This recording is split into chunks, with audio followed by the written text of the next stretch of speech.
Thank you. Good afternoon. My name is Chris Leak, and I'm the chair of the City County Planning Board. I now call to order the December 9th, 2021 meeting, which will be conducted remotely. Due to the state of emergency, all planning board members are participating remotely. I will now ask our planning director, Chris Murphy, to call the roll. Thank you, Mr. Chairman. George Bryan. Here. Melinda Dunnigan. Here. Walter Farabee.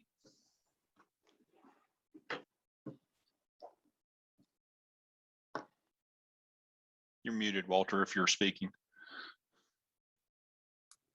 Okay, sorry, I'm here. Had a connection issue. Thank you, no problem. Let me hit divert on my phone real quick. Jason Grubbs indicated he would not be here. Clarence Lamb. Here. Chris Leak. Here. Mo McCrae. Here. Brenda Smith. Here. Jack Stillman. Here.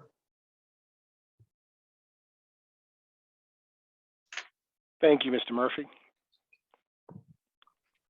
When there is a vote today, a roll call vote will be conducted.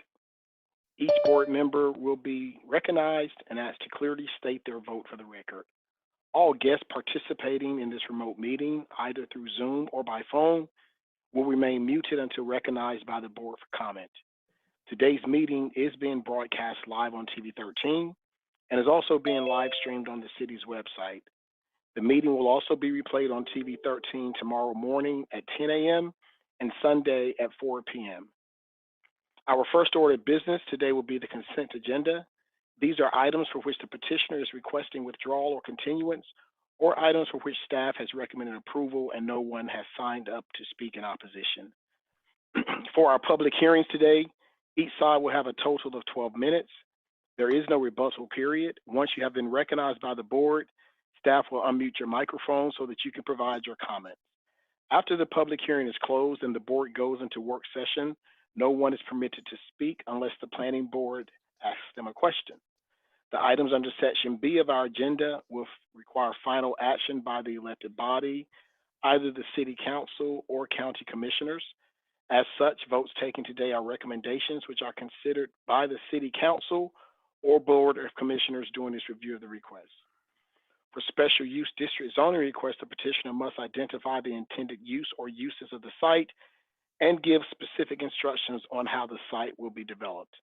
If you are addressing the board today, we would ask that before you begin your comments, please give us your name, address, and zip code for the record.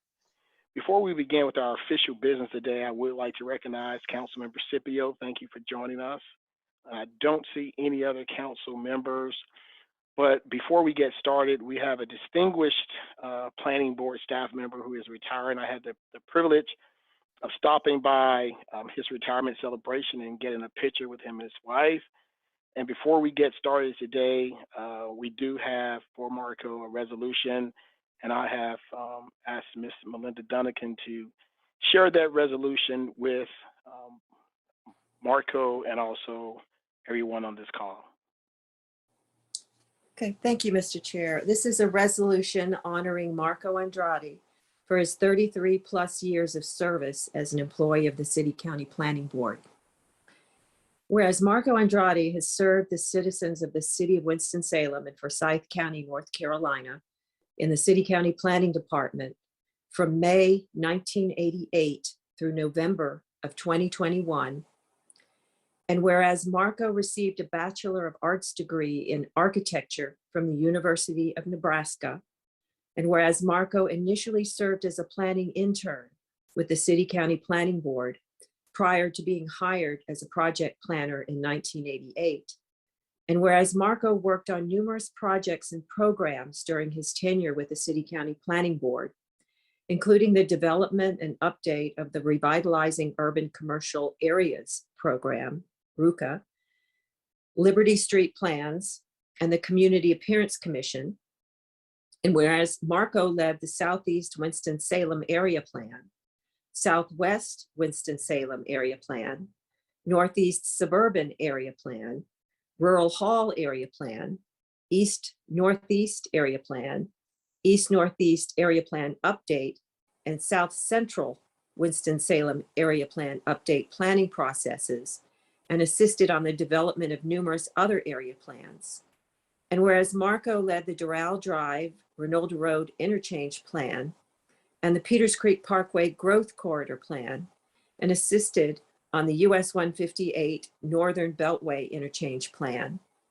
And whereas Marco led the master planning processes for the Horizons Park, CG Hill Park, and Blues Lake Park master plans. And whereas Marco has been a tremendous asset to the city and county, providing high quality design expertise to not only the City County Planning Board, but also to the Winston-Salem Community Development Department, the Winston-Salem Business Inclusion and Advancement Department, the Winston-Salem Recreation and Parks Department, the Forsyth County Parks and Recreation Department, and Smith Reynolds Airport. And whereas Marco was named a Departmental City Star in June 2013 and received the Core Values Award at the 2018 City Employee Excellence Awards. And whereas Marco is revered for his expertise and attention to detail in all aspects of his work. And whereas Marco's dedication to his job and willingness to do whatever it takes to get the job done, demonstrated on a daily, weekly, and monthly basis, will certainly be missed.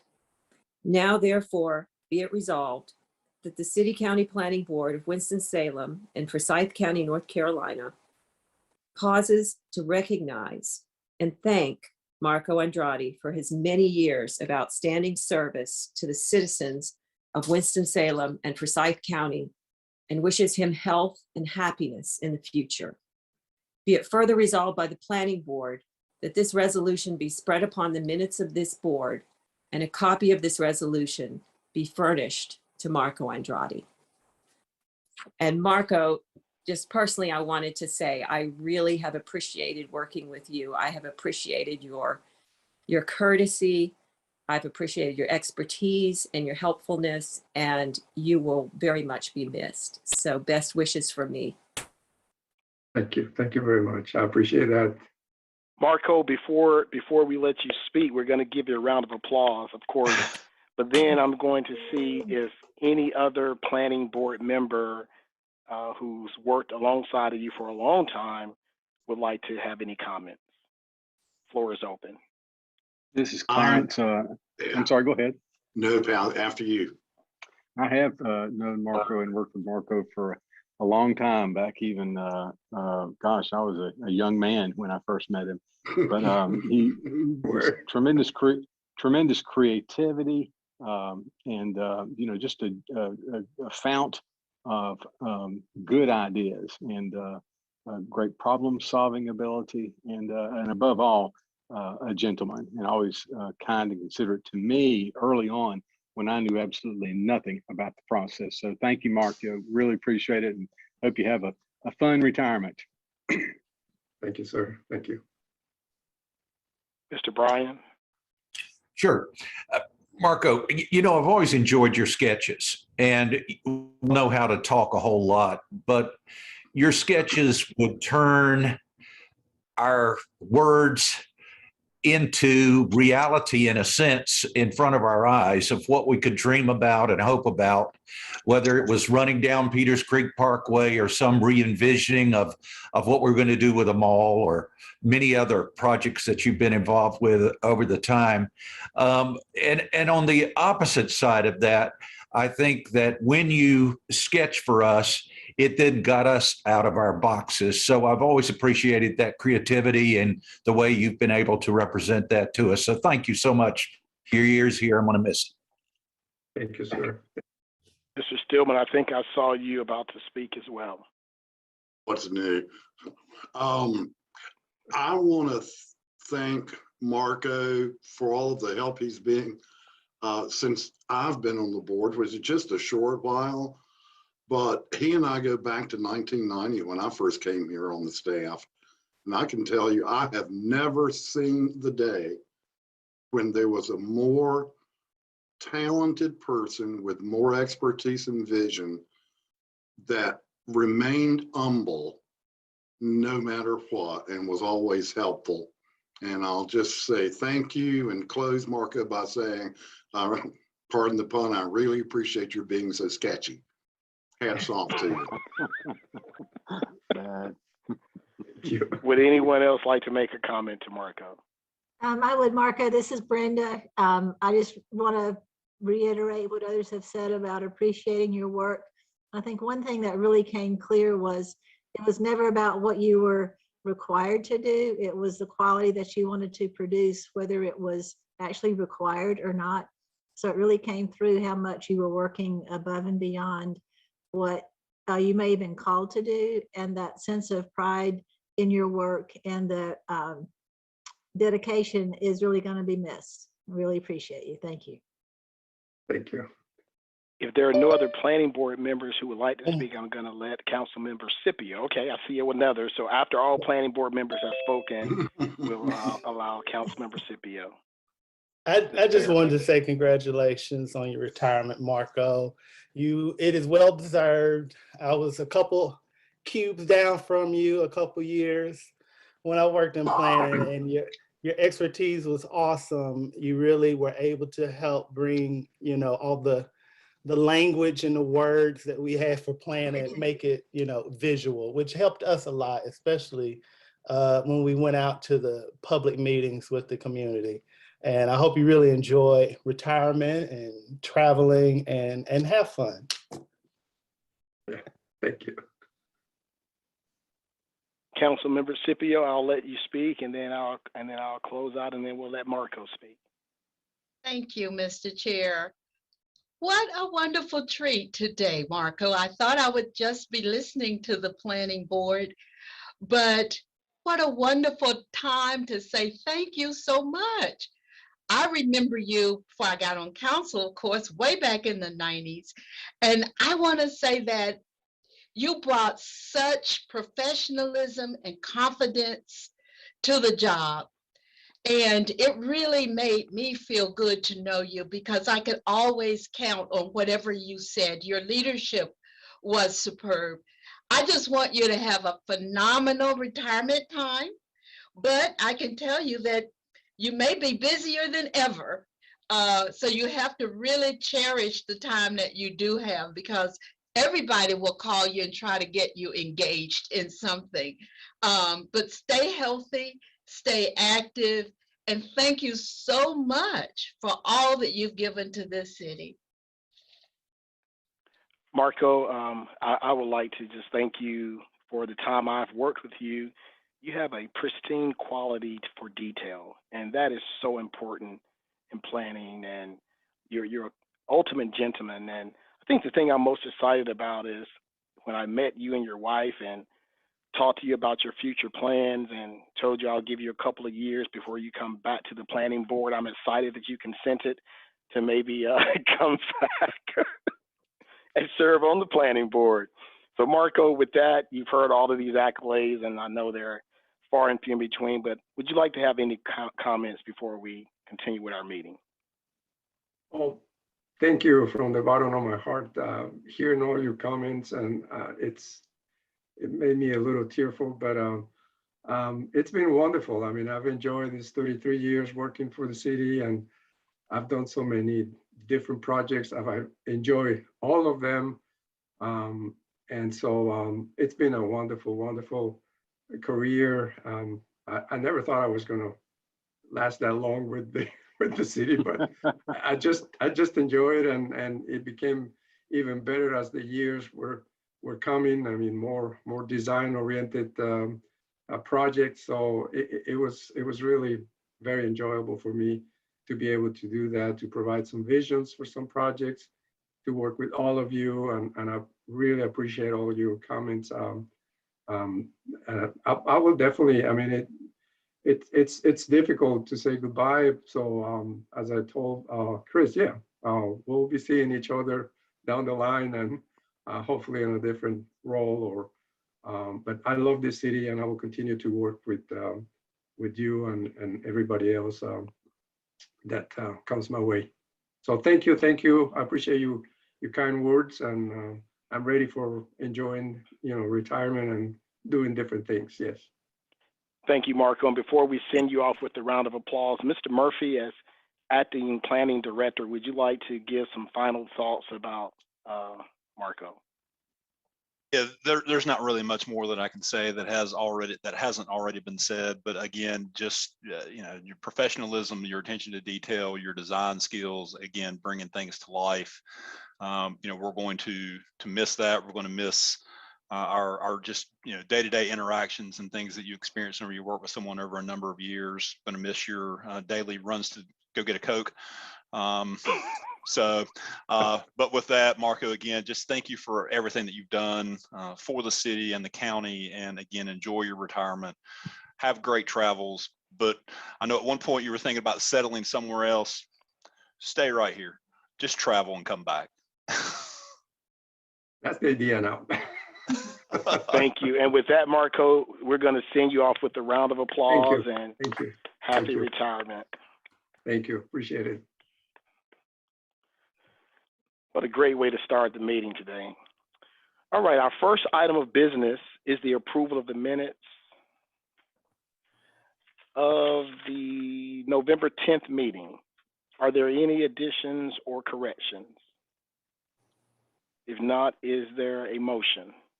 Mr. Chairman, this is Clarence. I move approval. Second. Motion by Mr. Lamb, second by Mr. Bryan.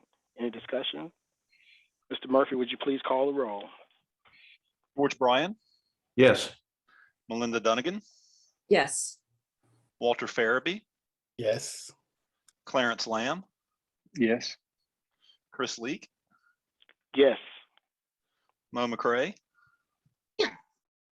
Brenda Smith. You're muted, Brenda. Yes, by watching by video, yes. All right. And Jack Steelman. Yes. Mr. Chairman, that's unanimous. Thank you. Now I'm going to recognize Mr. Desmond Corley for our consent agenda for the day. Thank you, Mr. Chair and members of the board. I will start as usual by asking what you all are able to see. Full screen or presentation screen? Full screen. Wonderful. I will start the consent agenda by letting the board know that case W3415 has been automatically continued per the planning board's bylaws to the meeting in January.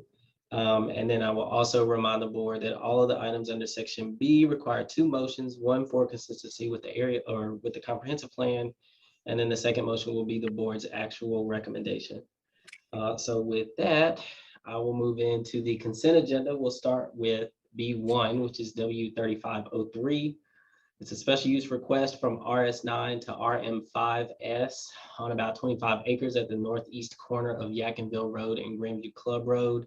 You all might remember this site a couple of times in the past. There have been numerous requests for development of this site. This particular request is for townhomes. The proposed site plan shows 64 townhomes to be exact. They're arranged along public streets with access to Yadkinville Road and Grandview Club Road. The developer proposes a 3-foot tall berm, and I'm not sure how well you all can see my cursor, but there's a 3-foot high berm along the Yadkinville Road frontage that's going to be planted with a 40-foot type 2 buffer yard that is intended to reduce the visual impacts along that street. In addition to that, they have a proposed street that aligns with Alexander Drive or Road on the other side of Yadkinville Road. That should help avoid traffic conflicts with turning. There is a condition that we wanted to highlight for you, and it really just kind of reinforces the berm that they're proposing along Yadkinville Road to ensure that, you know, whatever changes may be made to this plan in the future, that berm will stay to mitigate those visual impacts. So staff finds that the request is reasonable. The density is comparable or less than what could be developed with the current RS9 zoning. So we support this request and recommend approval. I'm happy to answer any questions. Mr. Corley, Yes. had a couple of questions. These were just questions that I saw that were raised in some emails that we received, and I just wanted to make sure that they were answered. Okay. At the meeting. One of them was about two traffic questions that I have. So maybe Mr. Fansler is able to answer those. I don't know if that's appropriate now or. I believe he is on the call. So if your questions are specifically related to traffic, I will defer to him. Jeff, are you here? I am. Can you hear me okay? Yes. Yes. Hi, Jeff. Here's the two issues that were raised that I saw. One was about the how this development, the traffic from this development might interact with the new traffic produced by the development off of Spicewood on the old Haynes property. And I know that could you explain where the traffic from that Haynes development is going to exit onto Yadkinville and how that might interact with this development? Sure, I'm happy to. So we're largely talking about the intersection of Yadkinville Road at Grandview Club and Spicewood. That is one intersection there. That is the one that you see on the screen there where Spicewood to the south approaches Yadkinville Road. So I believe the development you're talking about off of Spicewood is about 400 or 500 single family homes. I may be corrected by some planning staff, but I believe that is about the unit count we're talking about. And there will be a significant traffic increase, there is no doubt. The issues that we have are pretty clear. That site doesn't occupy any frontage at the intersection for those improvements. There were improvements to Spicewood to handle, like for turn lanes and things of that nature, to handle those traffic turning movements out of the through lanes on Spicewood. So just the biggest takeaway, I think, for this site is, and the biggest impact that you may see is that as we continue to develop this site, there will be continual stress on the traffic signal. And that's why with this site, we've asked for right-of-way dedications so we can plan some improvements to maybe do some signal improvements there to handle the growth in the area. So we are trying to make a conscious effort to address those turning movements at the signal. But right now, this site, what they're proposing is much lower density than what is proposed on Spicewood. But to be clear, to answer your question, with the increased traffic on Spicewood, there will be some additional delay at the intersection, but the signal right now is phased where we would favor the heavier movements in the PM peak where we have this turning movement problem, particularly the left turning movements to head southbound on Spicewood to once this site is built out, the Haynes site. So there will be some delay experience, but we are doing some signal timing adjustments to handle that. That is not what is there today, but as the site grows, that is something we will do to address that need. And then with this site in question today, we have required some improvements there to, for example, some turn lanes into the site, as well as some right-of-way dedication to facilitate the needs as we continue to grow in this area. So I hope that answers your question. It does. Thank you so much. And then the second question has to do with the the turn lane into the shopping center that is adjacent to this piece of property. There's a driveway into the shopping center, and I guess there'll be an access onto Grandview Club. They're quite close to each other, and I've heard from some of the residents that they already see some issues as the cars come down Grandview Club when you're trying to make a left into that shopping center. Do you see this as an issue, or do you think that the access point is fine the way it is? So, they do have an access on Grandview Club, and we are requiring widening on Grandview Club and 3-lane cross section to help with some of those turning movements. So that is a plus. Now, we would encourage folks that are on that are on Yadkinville Road, that they choose to enter the shopping center at the main entrance off of Yadkinville Road, just west of this site. So we need to communicate that because there are turn lanes and there are much more designated entrance there. One of the issues we're going to have here is the queue that the signal would hold backing back up past the driveway. And this is something we deal with all over the city, and it's addressed through just signal phasing, signal timing, but also just gap acceptance by the driver. So while there will be a little bit of delay entering and exiting the site, we do expect the signal to help meter acceptable gaps. And should this issue continue to, should it become an issue, we could be looking at some potential improvements there to restrict movements. But at this point, this is a much lower density development. We think that this positioning and the way it's aligned with this driveways across the street, it'll function. Now, there will be some times there may be some delay or there may be a gap acceptance issue trying to make a left turn, but they should be few and far between. Okay, thank you so much. And Mr. Corley? Yes. I had one other question, and I don't know if you can answer this or if there's someone here from Stormwater who can answer it, but it had to do with, it was raised in the emails that sometimes water pools on the road in this area. And I was just wanted to know if the downstream study, the no impact downstream study that the developers are proposing to do would address that water pooling issue as well. I don't know if it would address that specific concern. That is certainly something that I believe the stormwater and erosion control folks will take into consideration. Unfortunately, the way with the process works, we're not able to know that until they apply for their stormwater permits. So it's not something that we could probably answer with a ton of clarity at this point. But I can certainly reach out to those folks and try to get you some more information before this goes to the city council if you all move on it today. Yeah, my only concern was if there was an adverse impact from this onto the roadway, that's something that we'd want to know. Okay. I will be in touch with them. Thank you. That's all my questions.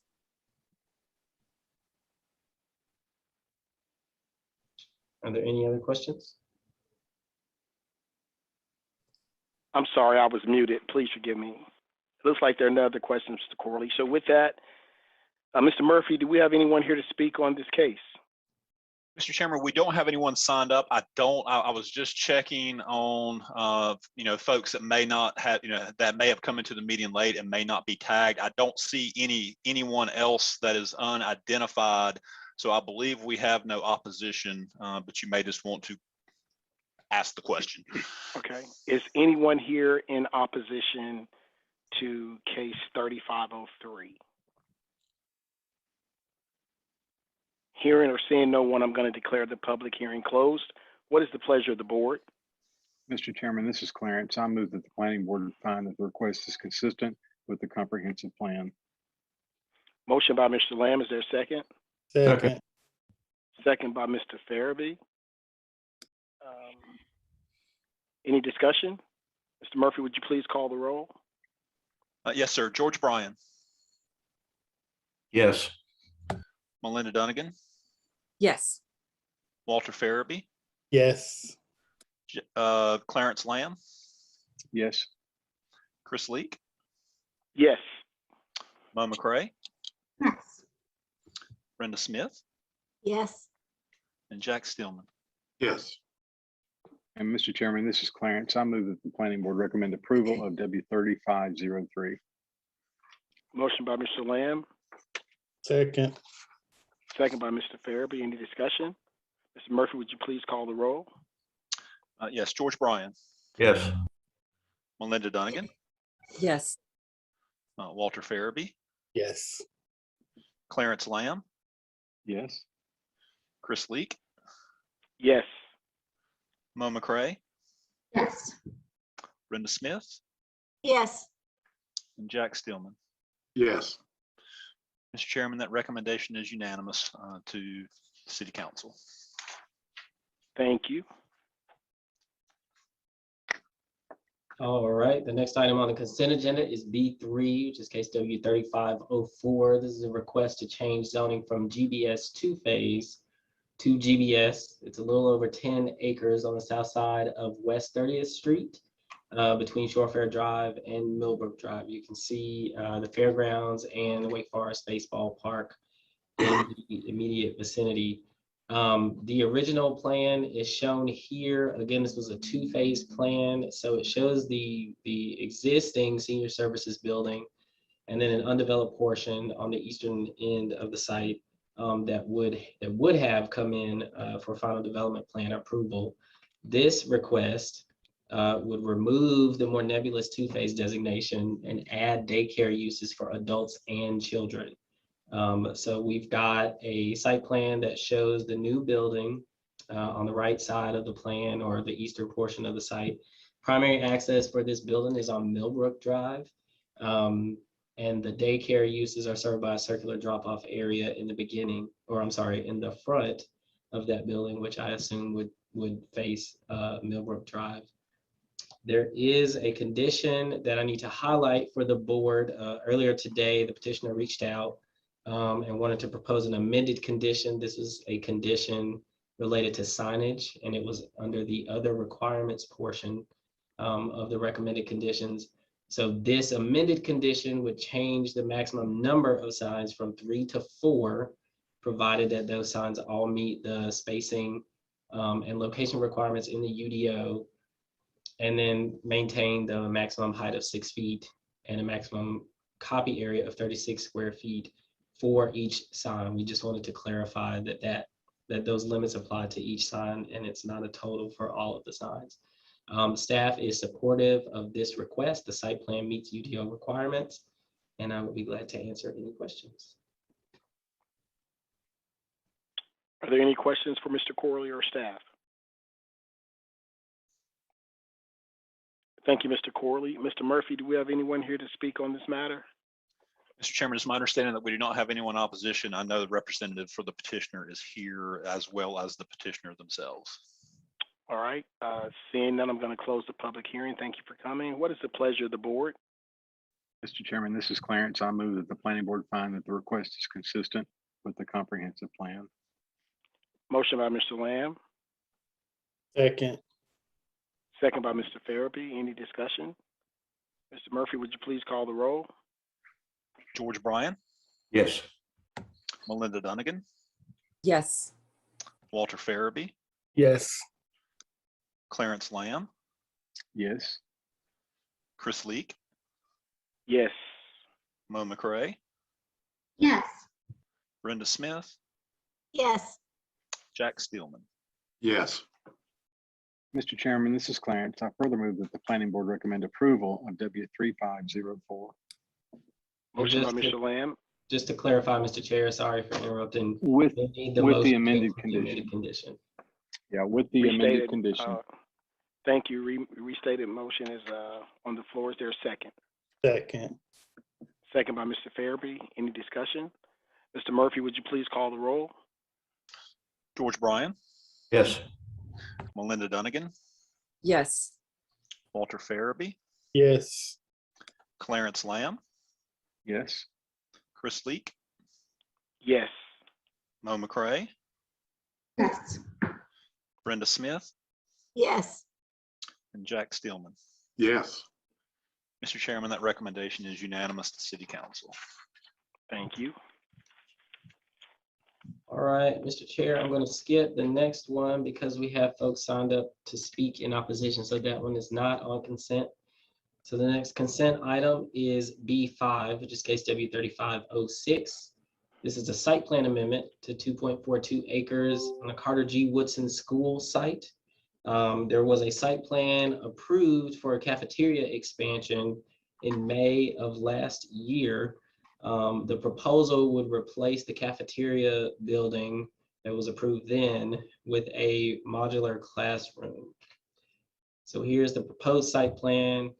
The modular classroom has a different orientation than the proposed cafeteria, and it is a larger building. The petitioners will enhance the underpinning for this building so that it contains composite brick material. They also are proposing to add landscaping on the outside of a vinyl fence that they're also proposing around this building. You can see on the site plan that there are some parking spaces that are being removed as a result of the placement of this building.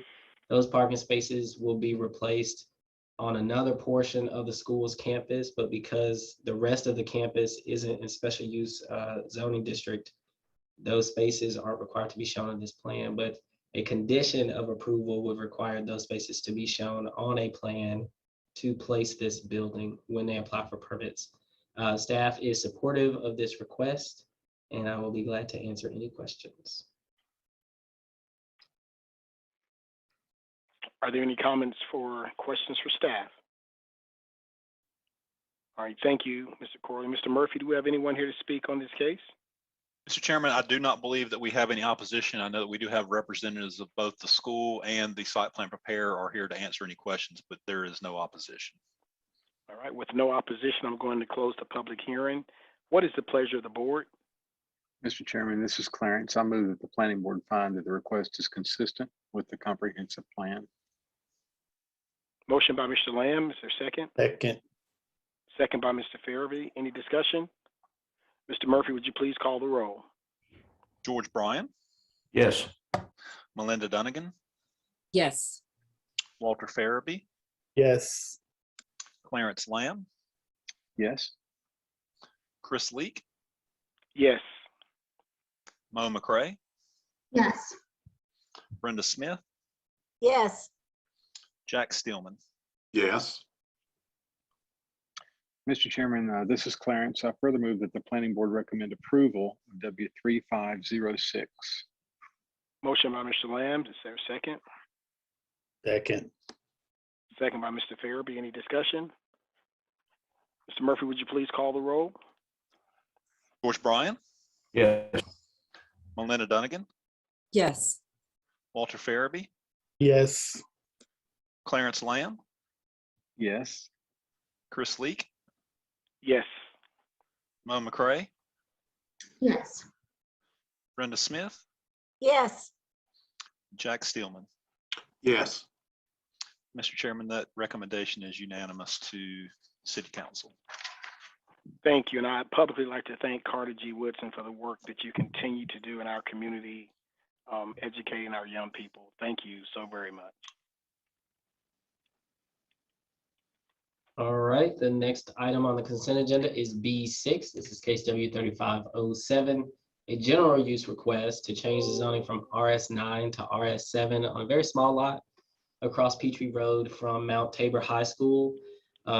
This request would allow a remnant lot to be developed in compliance with the dimensional requirements in the UDO. Right now, that is not possible in the RS9 district. Staff finds this request to be reasonable and not out of character with the surrounding area. So we are supportive of this request, and I am glad to answer any questions. Mr. Corley, I had a question. Yes. You said in the staff report that this came about because the petitioner didn't go through the subdivision process. Could you explain that? Yes, so the general statutes allow subdivisions to occur, allow minor subdivisions to occur by deed or by plat. And so while we always recommend that people record subdivisions by plat so we can review them and make sure that there isn't anything left that is non-compliant, that doesn't always happen. So in this case, a subdivision was recorded by deed. This remnant was left over that isn't compliant with the dimensional requirements of the underlying zoning. And so in order to develop the lot, the zoning would have to be changed so that the building could meet the so the lot would meet the minimum width requirements for the underlying zoning district. Okay, and you also said in the staff report that you felt that this should not set a precedent in the future. And how then could we prevent that from occurring? I think, and maybe Chris wants to add on here, but I think in this case, having I guess a public acknowledgement of the fact that this is a one-time, or we would expect this to be a one-time exception rather than a rule. Having that memorialized in the minutes for this meeting, having that memorialized as our staff policy if a situation like this would come before us in the future, is the best way to prevent that from happening. And I was just going to add, in my years of experience in planning and development service and inspections and planning before that, back when we were separate departments, you don't run across very many subdivisions like this. I can think of no more than maybe 3 or 4, maybe 5 in the course of my time here, where we found something that was subdivided, what I would call illegally, and can't be fixed except through an action like this. And what happened here was, more than likely a neighbor approached the property owner and said, hey, we would like to buy a sliver of your property. And they transferred that via deed and did not go through our approval process to do that. And, then here we are years down the road, and I'm not sure if they're looking to sell this, if they have a family member that wants to build on it, but, we're 20 some years down the road. And, we go, whenever something comes in for development, we look and see whether or not it matches or has a proper approval for the lot. And in this case, it did not. And the RS9 minimum lot width can't be met. So the only way to actually legally establish this lot is to rezone it, and then it would meet the minimum requirements for that district. But as was mentioned in the staff report, and as Desmond mentioned, we don't want this to set a precedent. We don't want to reward behavior such as this. But again, when you look at our overall mission and the overall goal of increasing housing, and this is obviously an area that recommends, for single family homes. And if you look at the recommended underlying density, the RS7 is still consistent with the area plan. So for that reason, we are supportive of the request, but just want to, make a public acknowledgement that we're not happy with the illegal subdivision. Okay, thanks for that explanation. That was very helpful. Couple of questions, Mr. Corley. So did all this begin with the 2014 RM5S site plan amendment? Are you talking about adjacent properties, that neighborhood? Well, I'm trying to figure out where this property got into this mix, and what the site plan was in 2014. So there isn't, as far as I can tell, there isn't a site plan associated with this property. I think it's got general use zoning. The neighborhood behind it also has general use zoning. The situation arose because the property owner at some point in the past decided to subdivide a portion of it off. This remnant was left over that doesn't currently meet the standards of the RS9 district. And again, statutes allow people to do that by deed. If people go and record a deed. I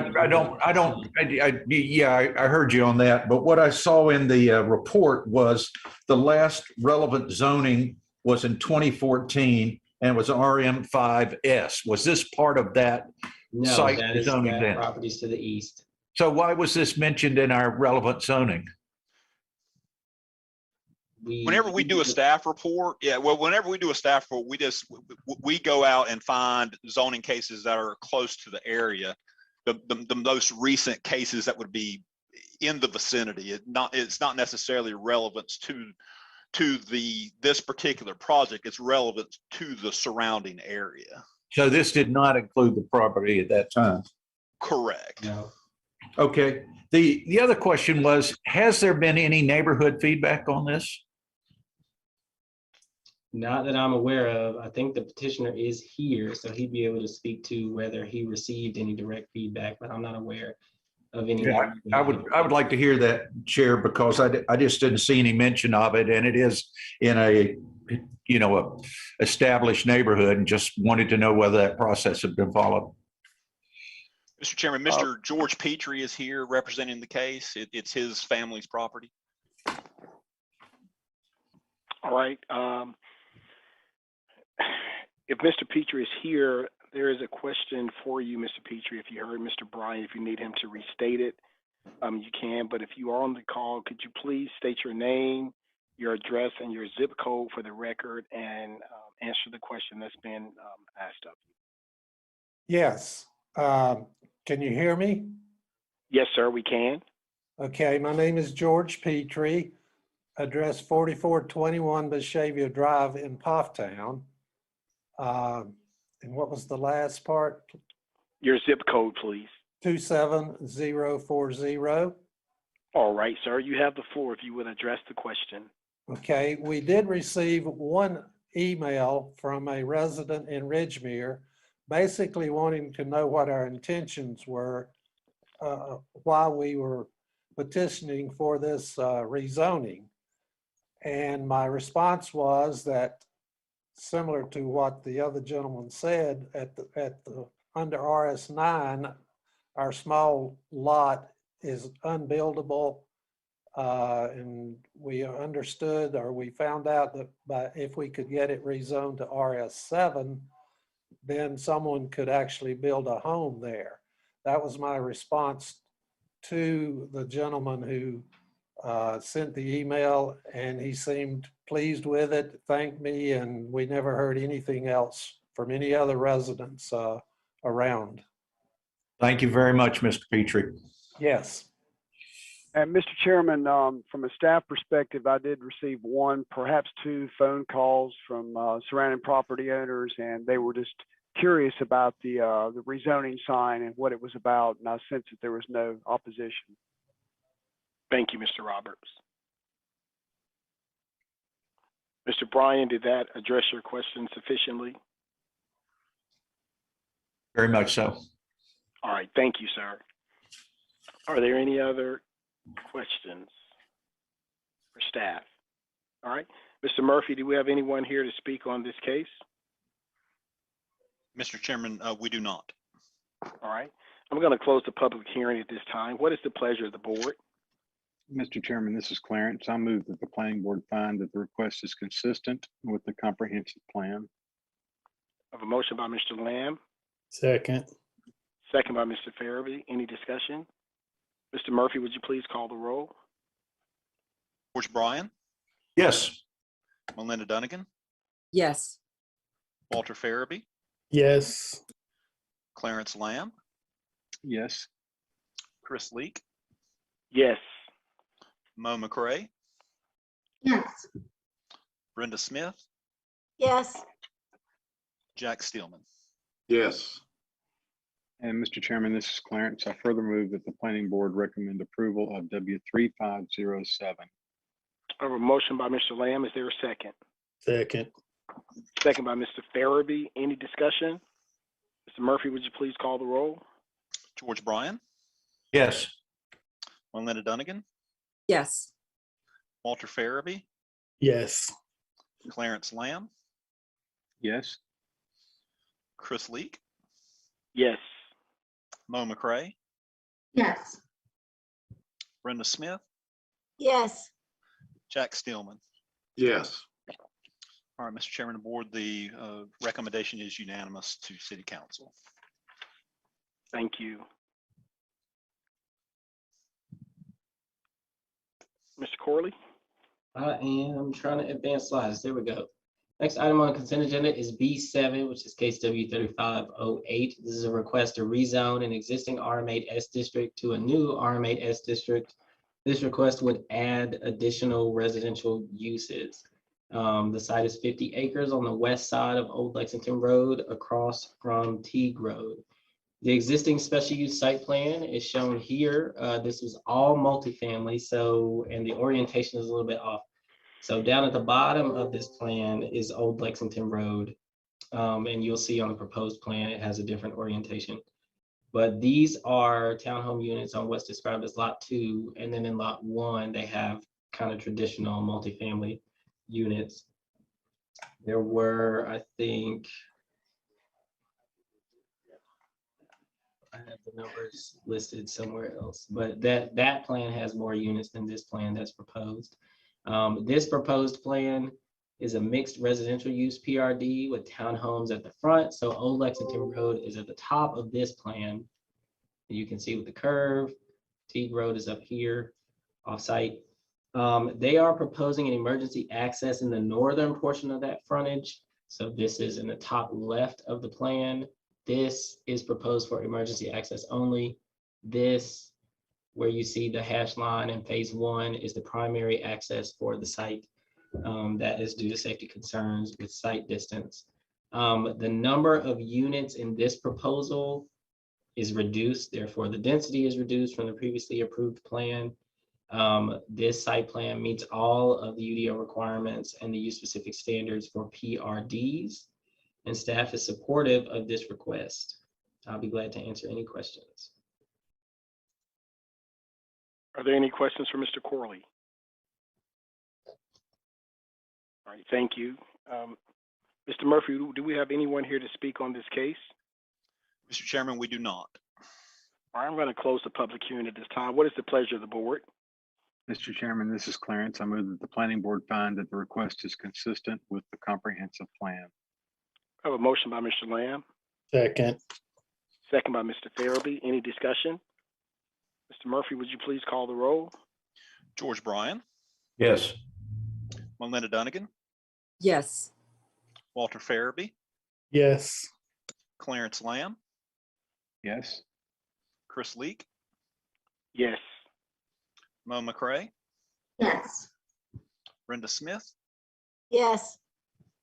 and Jack Steelman. Yes. Mr. Chairman, this is Clarence. I further move that the planning board recommend approval of W3508. I have a motion by Mr. Lamb. Is there a second? Second. Second by Mr. Farabee. Any discussion? Mr. Murphy, would you please call the roll? George Bryan, Yes. Melinda Dunnigan, Yes. Walter Farabee, Yes. Clarence Lamb, Yes. Chris Leak, Yes. Mo McCray, Yes. Brenda Smith, Yes. Jack Steelman. Yes. Mr. Chairman of the board, that recommendation to council is unanimous. Thank you. Our next item on consent is item B8, which is case W3509. This is in the Southeast Gateway Activity Center. This request would change the zoning on the site from MUS, which is the Mixed Use District, to PBS on almost 3 acres between South Broad Street and Salem Avenue. This is their proposed site plan. It shows the reuse of an existing building, which is up in the northern portion of the site, if you can follow my cursor.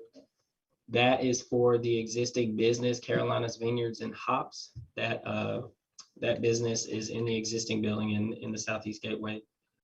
They would add some additional hotel and motel units down here in the southeastern portion of the site, and urban agriculture over here along Broad Street. Those would be the vineyards. They also are proposing an access to the Salem Creek Greenway down here in the southern portion of the site, as we would recommend for anybody who proposes development in the Southeast Gateway. Staff is supportive of this request, and I will be glad to answer any questions. I have a question. Yes. It seems like a really interesting use down there, and it kind of connects the greenway and all the recreation. I was just wondering, so the building is oriented to the parking lot, right? Okay, and because I saw that there's a driveway to remain, but I was confused on, what is that? Salem Avenue? On Salem Avenue, yes. Avenue, what the, like what happens on that side of the building? If that's just like, if there's essentially like the back door of the property? My expectation is that's probably going to be deliveries. I couldn't tell you exactly what they're going to use it for because that's not on the site plan. Right. Petitioners are here if you would like to know more specifics, but my expectation is that that would have something to do with deliveries.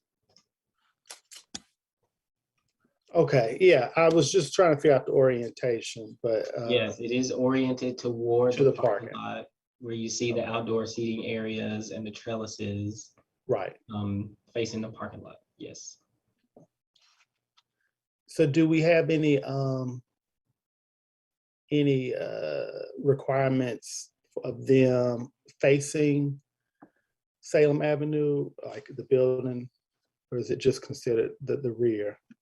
Like presenting a front to Salem Yeah, Avenue? yes.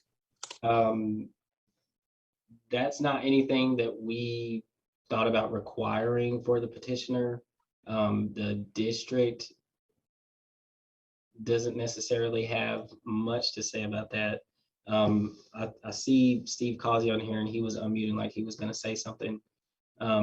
There probably will be some sort of addressing of the building to Salem Avenue, which would be in compliance with the UDO requirements, but I don't know that they intend to make it a full entrance for the business. Yes, I didn't know if I just was inquisitive, but I do like the idea of it.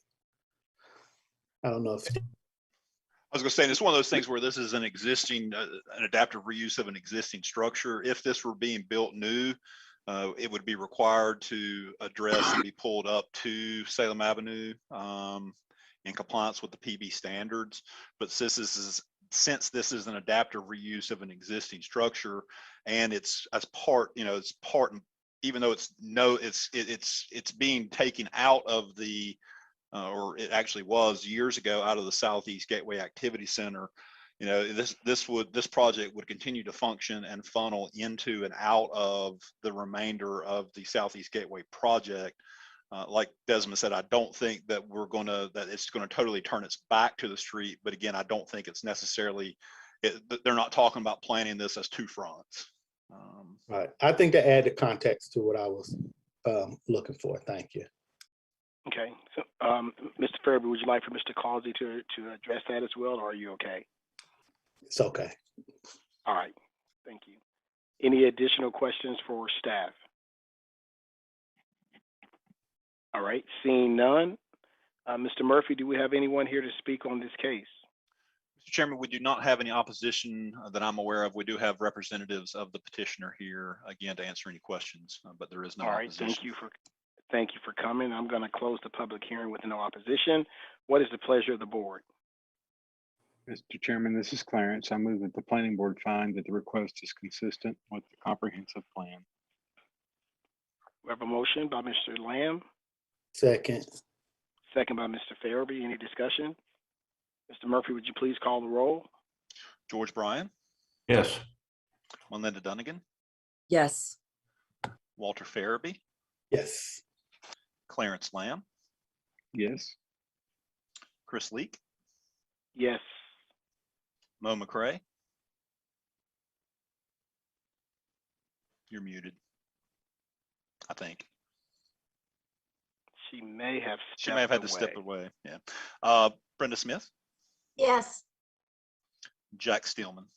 Yes. Mr. Chairman, this is Clarence again. I further move that the planning board recommend approval of W3509. We have a motion by Mr. Lamb. Second. Second by Mr. Farabee. Any discussion? Mr. Murphy, would you please call the roll? George Bryan? Yes.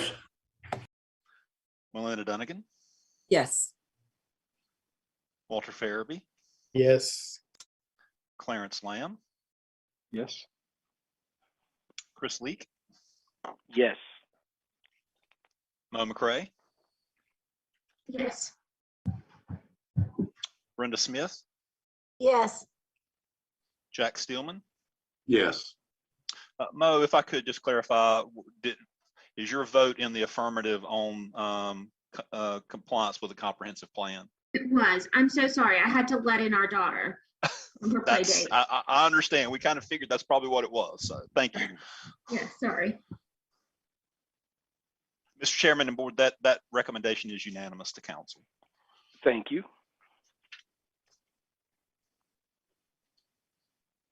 The next item on consent is B9, which is case W3510. This is a request to rezone almost a quarter of an acre from LI to CI. It's at the corner of East 3rd Street and North Research Parkway. It's highlighted here in yellow for those who might have difficulty finding it. It is really small. This is a general use request, so I don't have any other slides. As you can see on the site plan, This LI district is surrounded by the CI district. So it's a little bit of an outlier. Staff doesn't find anything unreasonable about this request. It actually makes a lot of sense. We recommend approval of this, and I would be glad to answer any questions if you have them. Thank you, Mr. Corley. Any questions for Mr. Corley? All right, Mr. Murphy, do we have anyone here to speak on this matter? Mr. Chairman, we do not have any opposition. I believe the petitioner is here if there are any questions. All right, thank you for coming. Seeing no opposition, we're going to close the public hearing. What is the pleasure of the board? Mr. Chairman, this is Clarence. I move that the planning board find the request is consistent with the comprehensive plan. We have a motion by Mr. Lamb, Second. second by Mr. Farabee. Any discussion? Mr. Murphy, would you please call the roll? George Bryan, Yes. Melinda Dunnigan, Yes. Walter Farabee, Yes. Clarence Lamb, Yes. Chris Leak, Yes. Mo McCray, Yes. Brenda Smith, Yes. and Jack Steelman. Yes. And Mr. Chairman, this is Clarence again. I further move that the planning board recommend approval of W3510. I have a motion by Mr. Lamb. Is there a second? Second. Second by Mr. Farabee. Any discussion? Mr. Murphy, would you please call the roll? George Bryan, Yes. Melinda Dunnigan, Yes. Walter Farabee, Yes. Clarence Lamb, Yes. Chris Leak, Yes. Mo McCray, Yes. Brenda Smith, Yes. Jack Steelman. Yes. Mr. Chairman, the board, that recommendation is unanimous to City Council. Next item on the consent agenda is B10. It's case W3511.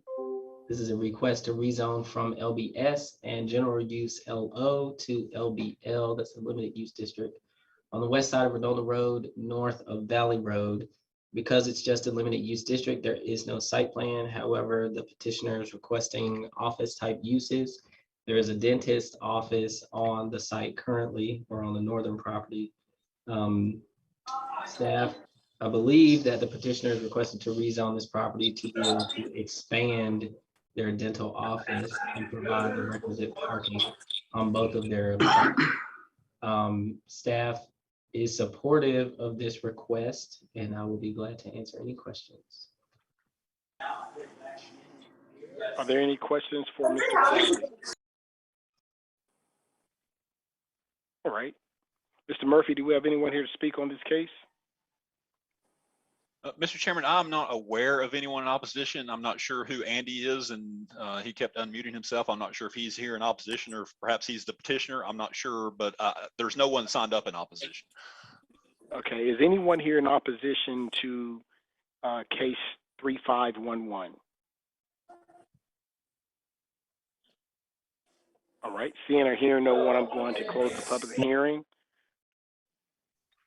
What is the pleasure of the board? Mr. Chairman, this is Clarence. I move that the planning board find that the request is consistent with the comprehensive plan.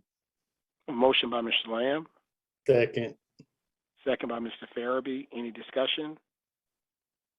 Mr. Murphy, would you please call the roll? George Bryan, Yes. Melinda Dunnigan, Yes. Walter Farabee, Yes. Clarence Lamb, Yes. Chris Leak, Yes. Mo McCray, Yes. Brenda Smith, Yes. Jack Steelman. Yes. Mr. Chairman, this is Clarence again. I further move that the planning board recommend approval of W3511. I have a motion by Mr. Lamb. Is there a second? Second. Second by Mr. Farabee. Any discussion? Mr. Murphy, would you please call the roll? George Bryan, Yes. Melinda Dunnigan, Yes. Walter Farabee, Yes. Clarence Lamb, Yes. Chris Leak, Yes.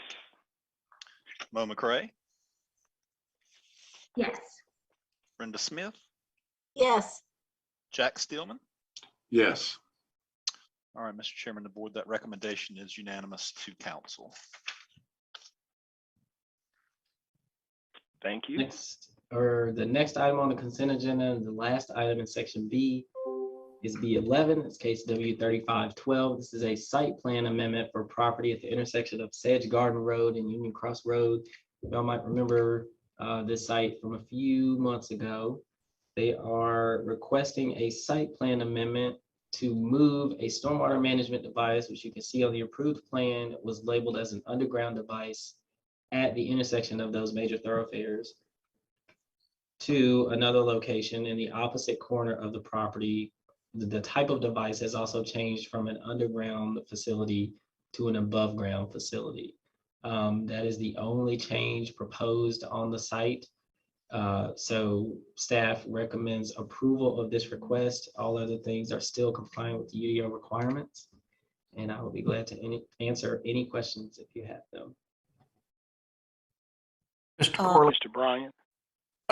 Mr. Corley, what does this above ground storage look like? Is there any picture or display of it? Or, I mean, is there different screening for this? There isn't a diagram or anything like that as a part of their application. Above ground devices usually look like swales or ponds. They don't have to indicate that at this time, like specifically what the type of device is, but they are on the call. If they know what type of device it will be, they might be able to tell you that. What I can say is that it still drains to the same part of the site. Mm-hmm. So even though the device itself is in a different location, it's still going to drain to this corner of the site because that's the low point. Yeah, I was more interested in what it looked like. Is it covered in a sod, or is it 6 feet tall or 3 feet tall? I mean, what are we looking at here? I can't tell from the staff's description here or the applicant's description. Mr. Bryan, just, again, one of those things that, probably the final engineering hasn't been done on it. One of the reasons why this comes back is because we make it clear whenever we are doing these projects that if you come in and get a project approved one way with your stormwater shown in one location and then move it to another, we're not going to approve that at the staff level because we don't agree with taking it from an area away from the neighbors and then moving it to an area closer to the neighbors. So in this case, what happened is, we said, we're not going to do that. You have to run it back through as a site plan amendment. We do the same process as a rezoning. So, adjoining property owner notifications and things were given to give folks the opportunity to come out and speak on that. And it's my understanding that there's no one here signed up in opposition, but the final engineering and those kind of things, it will depend on, the size of the device and all those kind of things will be worked out with engineering. Now, again, I believe the petitioner may be on here, their engineer may be on here, they may be able to answer that question, but that's generally not anything that's handled at the rezoning / site plan level.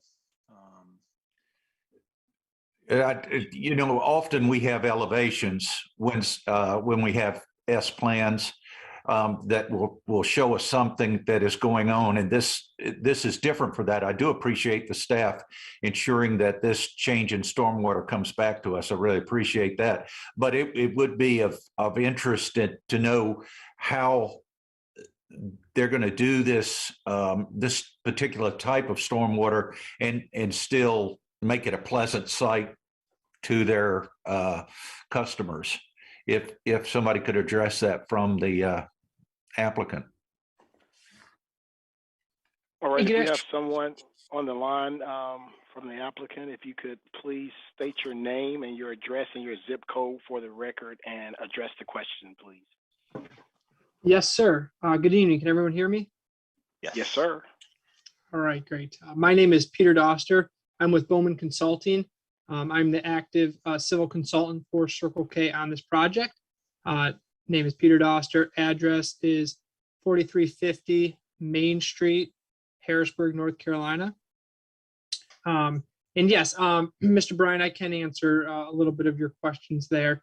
And we can definitely provide you our grading plan and our landscaping plan that can show you all the different plantings that are in this detention pond. And we can show you the side slopes and the depth of the pond. Offhand, I don't know exactly what it is. I want to say it's between 5 and 6 feet. It doesn't go above the view line. I know that of our curbs. So viewing it from the residential property, it's all going to be below ground. So there's no berms around the sides of them. But yeah, we can definitely provide, kind of a landscape drawing that depicts exactly what is going to make up the pond, if that's helpful. That is very helpful. Thank you very much for addressing that. It's good to see that it won't be visible from the residents. That means there isn't a concern I have. Yeah. Yes, sir. I will. I can forward over the specific drawings to, I guess, Desmond Corley. Is it okay if I just forward them over to you? Yes. Okay. Yeah, I yes, will. that should be appropriate. Okay, I'll make sure I do that. Thank you, Mr. Doster. Any other You're welcome. questions for staff? Mr. Yes. Brown, was your question addressed before Ms. Dunnigan speaks?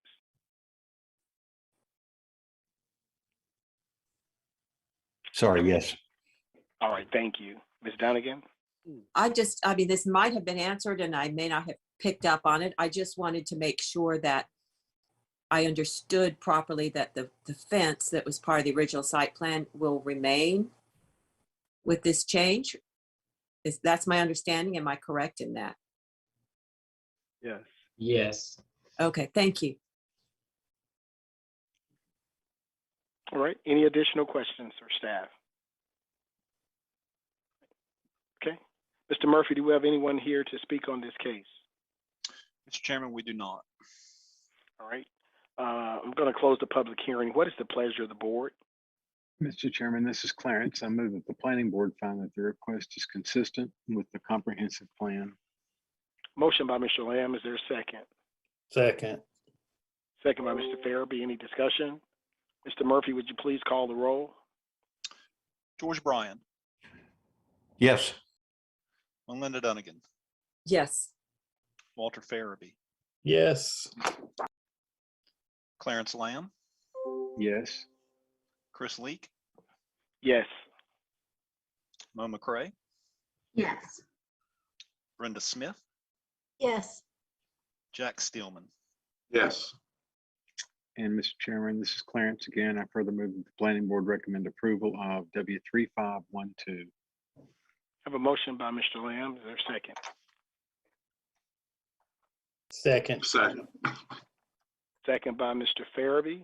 Any discussion? Mr. Murphy, would you please call the roll? George Bryan, Yes. Melinda Dunnigan, Yes. Walter Farabee, Yes. Clarence Lamb, Yes. Chris Leak, Yes. Mo McCray, Yes. Brenda Smith, Yes. Jack Steelman. Yes. Mr. Chairman of the board, that recommendation is unanimous to City Council. Thank you. Mr. Chairman and members of the board, we're moving into section C of the agenda. All of these items only require one motion to approve or deny.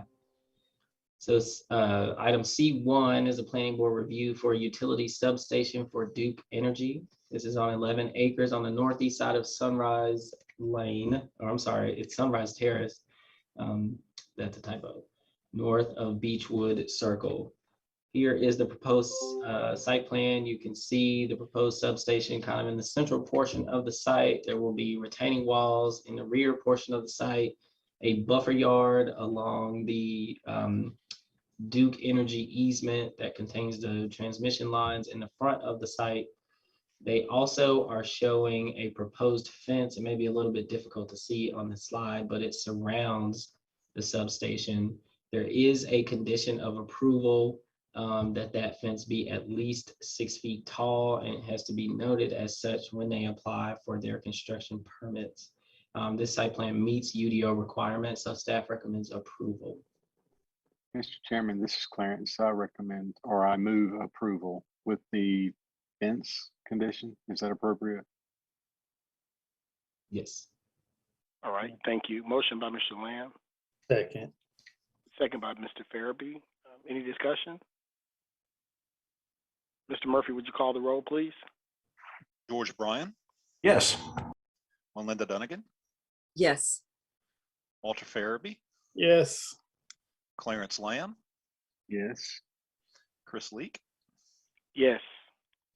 Mo McCray,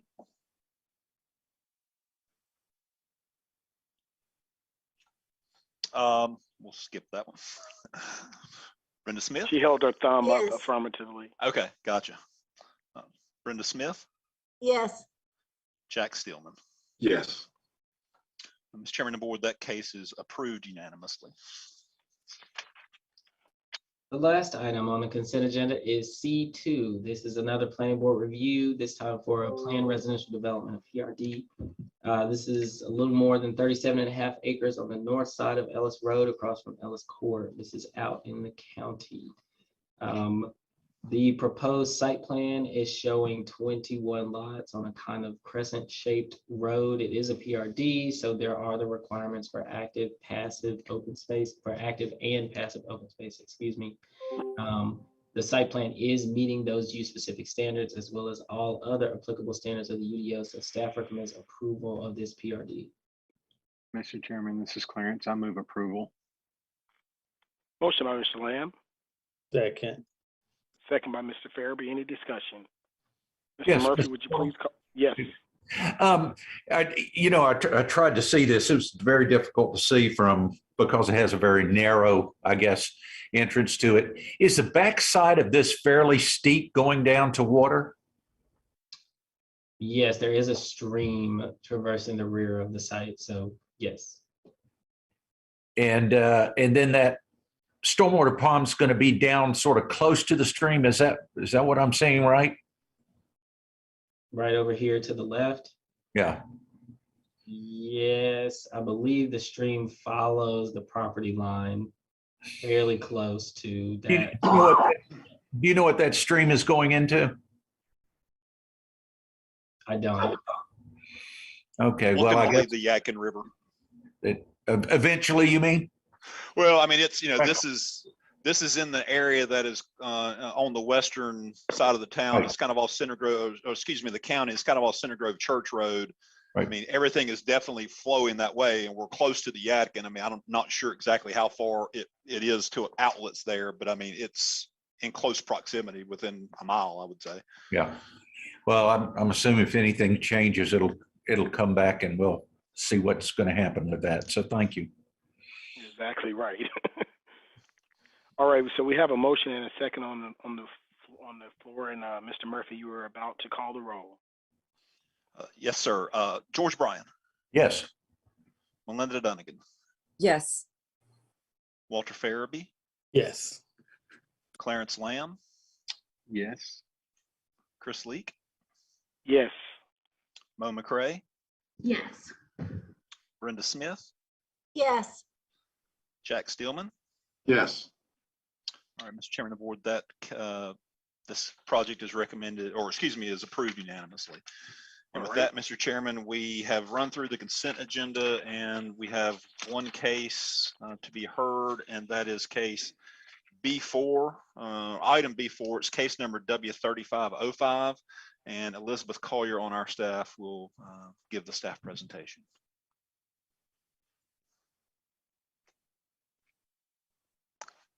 Good evening, everyone. Thank you for hanging in here with us this evening.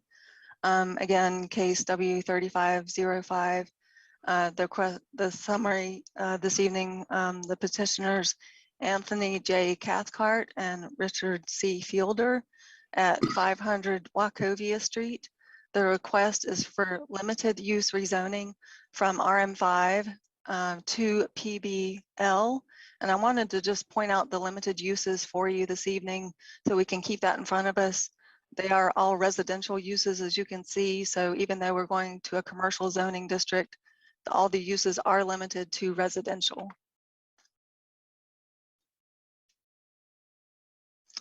Our legacy map here showing the proposed location in GMA2 urban neighborhoods. The location map, you can see the site in yellow with the designated signage for the rezoning case. The site is located at the corner, the southwest corner of Wachovia Street and South Poplar Street, where it terminates at Wachovia Street. The aerial view of the site, it may be a bit difficult to tell, but essentially the entire parcel outlined in yellow is covered by the existing building that is located on the site in GMA2. And this is a view of the subject site, the existing commercial building at the intersection of Wachovia Street and Poplar Street, looking southwest. And this is the view of the front elevation facing Wachovia Street, looking south. Just to show you how tight the property lines are, you can see the subject building and site to the left of your screen, adjacent to a residential driveway, single family home on Wachovia Street looking south. And this is a view looking up Wachovia Street west. The subject site is to the left. And also on Wachovia Street, the subject site is to the right, and we are looking east down Wachovia Street. And again, on Poplar Street, there's another residential single-family home is right adjacent to the property boundary and driveway for the home for the subject site there on the right of your screen. And this is looking south on Poplar Street. The subject site is on the right. And again, looking north on Poplar down to the termination point at Wachovia Street, and you can see the site on the left. And we have the area plan map. The specific land use is called out on the area plan map. The South Central Area Plan identifies the land use of the subject site as commercial, as shown in red, which is a little bit hard to see there due to the size of the site. And the area plan does have very specific recommendations for this existing structure. It is a contributing building within the West Salem National Register District. And the recommendation is for this building to be retained, if at all possible, in that district. It's also identified as a special land use condition area, which is a commercial building in a residential zoning district. The area plan does not support rezoning the site to a non-residential zoning district. With the loss of the non-conforming commercial status of the building, which occurred, from best I could tell, around 1997, the only means of preserving the actual building would be to allow residential land uses on the site today. So in summary, this proposal would allow an existing vacant commercial structure in residential zoning to be redeveloped for residential uses. A contributing structure in the West Salem National Register District could be preserved to maintain the neighborhood character there, and the request would allow the potential for a greater variety of housing options within that neighborhood. The PBL zoning district proposes only the residential uses, no commercial uses are proposed. And I'll be happy to answer any questions. Oh, I'm sorry. Zoning recommends approval of this request, and I'll be happy to answer questions. Hi, Ms. Collier. I had a question for you. Thank you. Just wanted to understand why the need to go to PB from RM5. I understand they want to add more units. And if you could just explain why they couldn't do that with the existing zoning. So the size of the lot is very prohibitive. It's about 5,200 square feet in size. And with the RM5 zoning district, you're allowed 5 units per acre. And with that calculation, you would only be allowed 1 unit on the site today with the current zoning. Okay, thank you. So it's the size of the lot that's the prohibiting factor. Thank you so much. Correct. Thank you.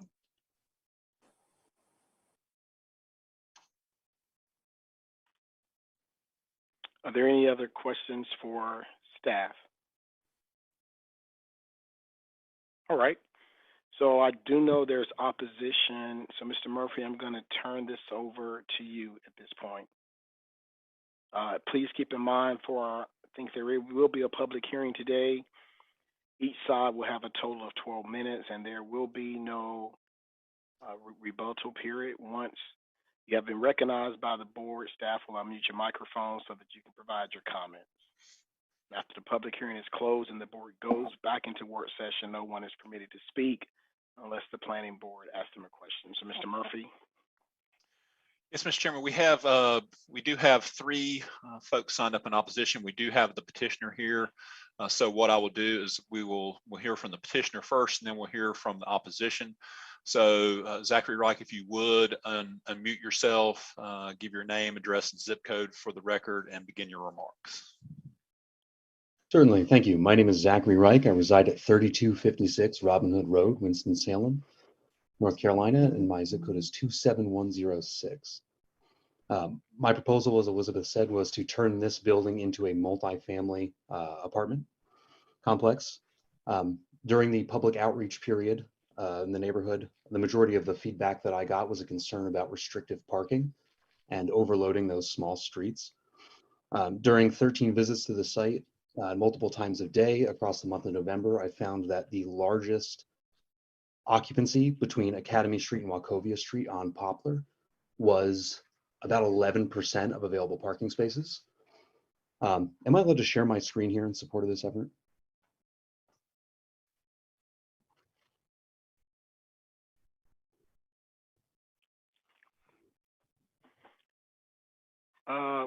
I'm not sure where Brian. Yeah, Brian, is Mr. Wilson here? Mr. Wilson?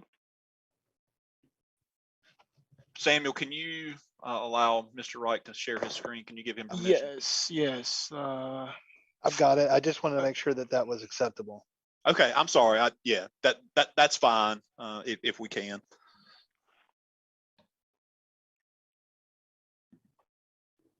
All right, perfect. Well, thank you. You should now be able to share your screen.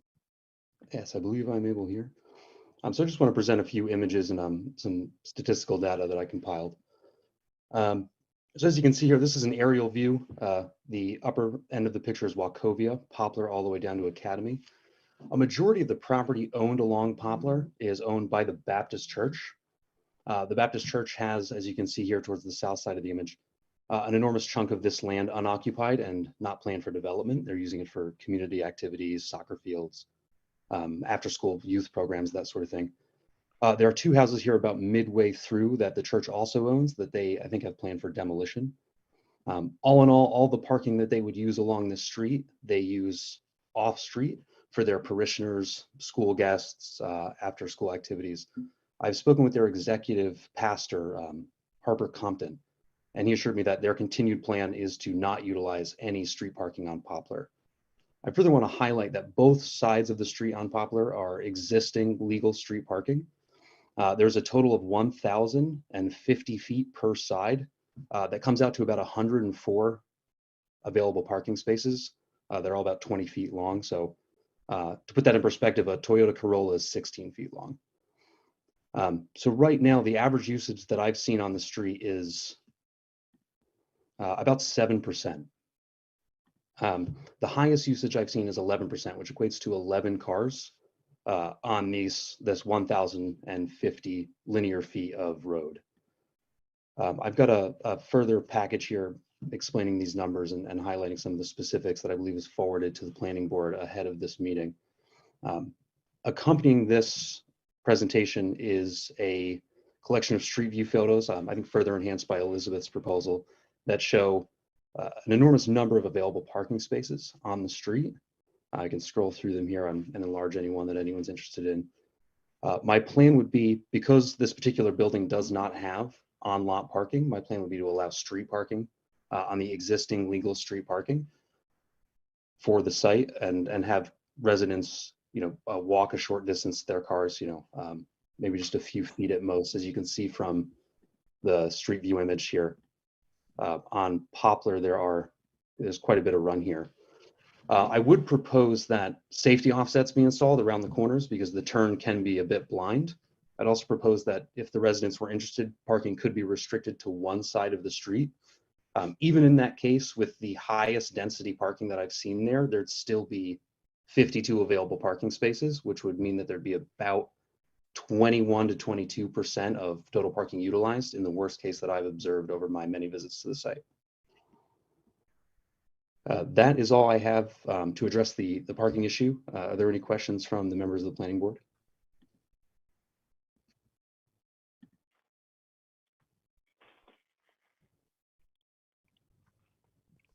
I don't see any. Fantastic. Well, I'll be available for questions after the objection from residents of the neighborhood. Thank you. Mr. Chairman, there's no one else signed up in support. Is there anyone else that is here in support before we turn to the opposition? All right, Mr. Chairman, hearing none, we do have 3 folks who are signed up in opposition. The first person who is signed up in opposition is Paige Bentley. If you would, please unmute yourself, state your name, address, and zip code for the record, and begin your remarks.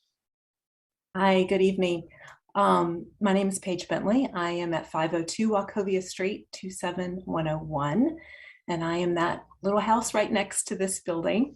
And I want to say opposition sounds so horrible. I want to just put on the record that I am all in favor of this building being renovated and really want Zach to be successful. I have sort of been volunteered to speak on behalf of our neighborhood. The main concerns, as Zach mentioned, are concerns around the parking.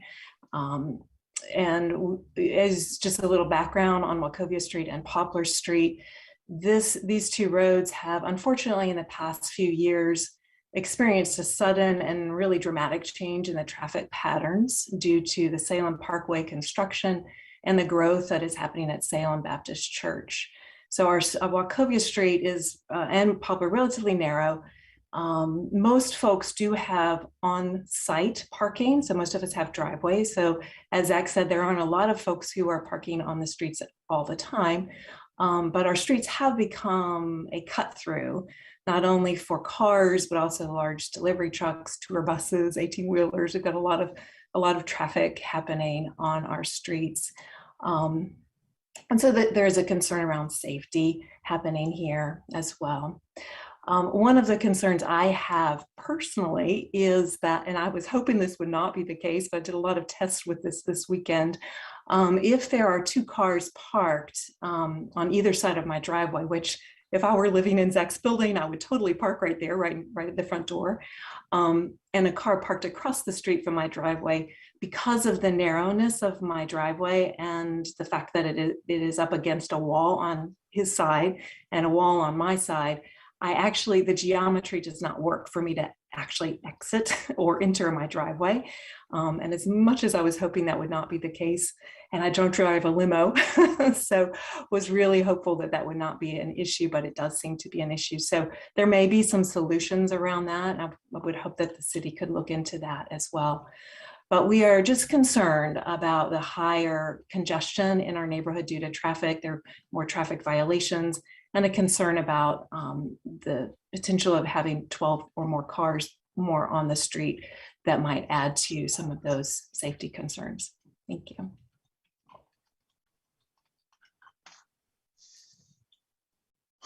Sorry, I'm in the process of trying to send an email.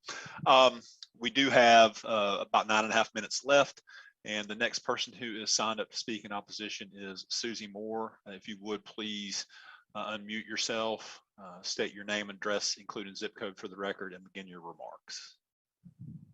Yeah, Susie Moore, 507 Wachovia Street. And what was the other one? Sorry. Zip code. Zip code 27101. Thank you. And pretty much catty corner from that. I wanted to find out, did you all receive the letter that we wrote that has 12 signatures on it? Okay, because that's important to note that it's just not 3 of us. This is very short notice for us. We just found out about this very recently. And so it makes it very difficult to get a whole neighborhood, not just Wachovia, but Poplar and everybody else that's around, to kind of get together.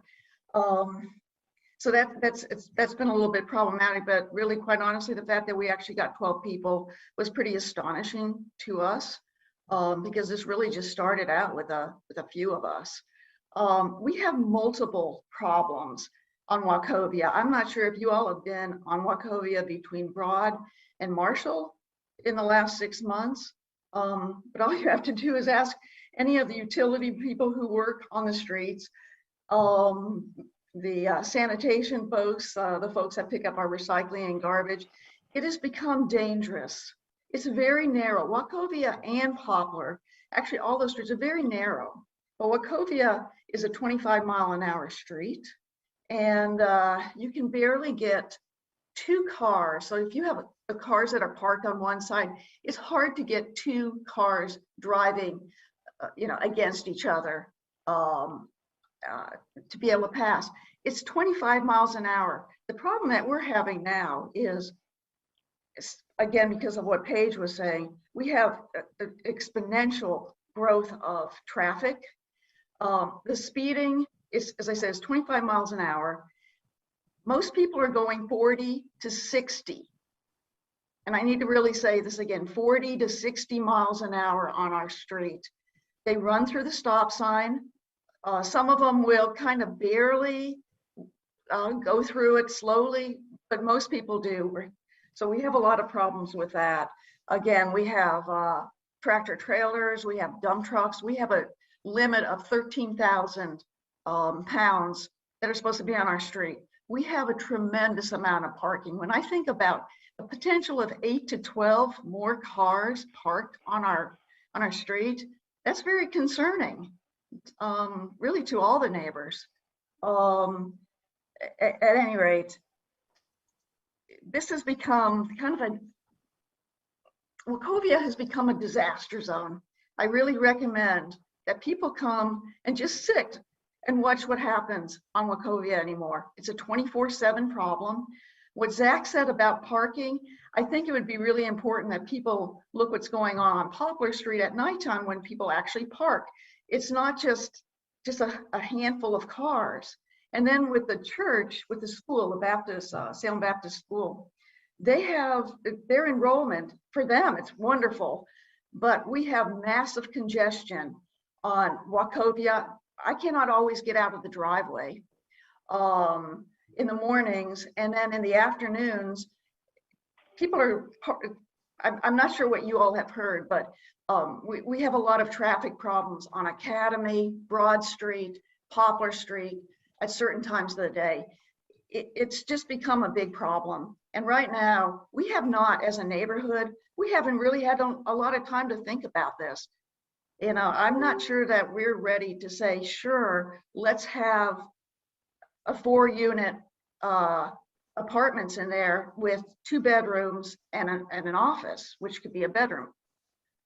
At this point in time, it would be nice if we could hold off on this decision for a while so that we could actually get some of the other departments, like the mayor's office, DOT, the police, planning, utilities. We need to do an overall look at what is going on in our neighborhood. It's not good. It's become disastrous. So really, I'd like to not see anything happen with this at this point until more people can get involved with this. Thank you. Mr. Chair, could I ask the speaker a question? Yes, sir.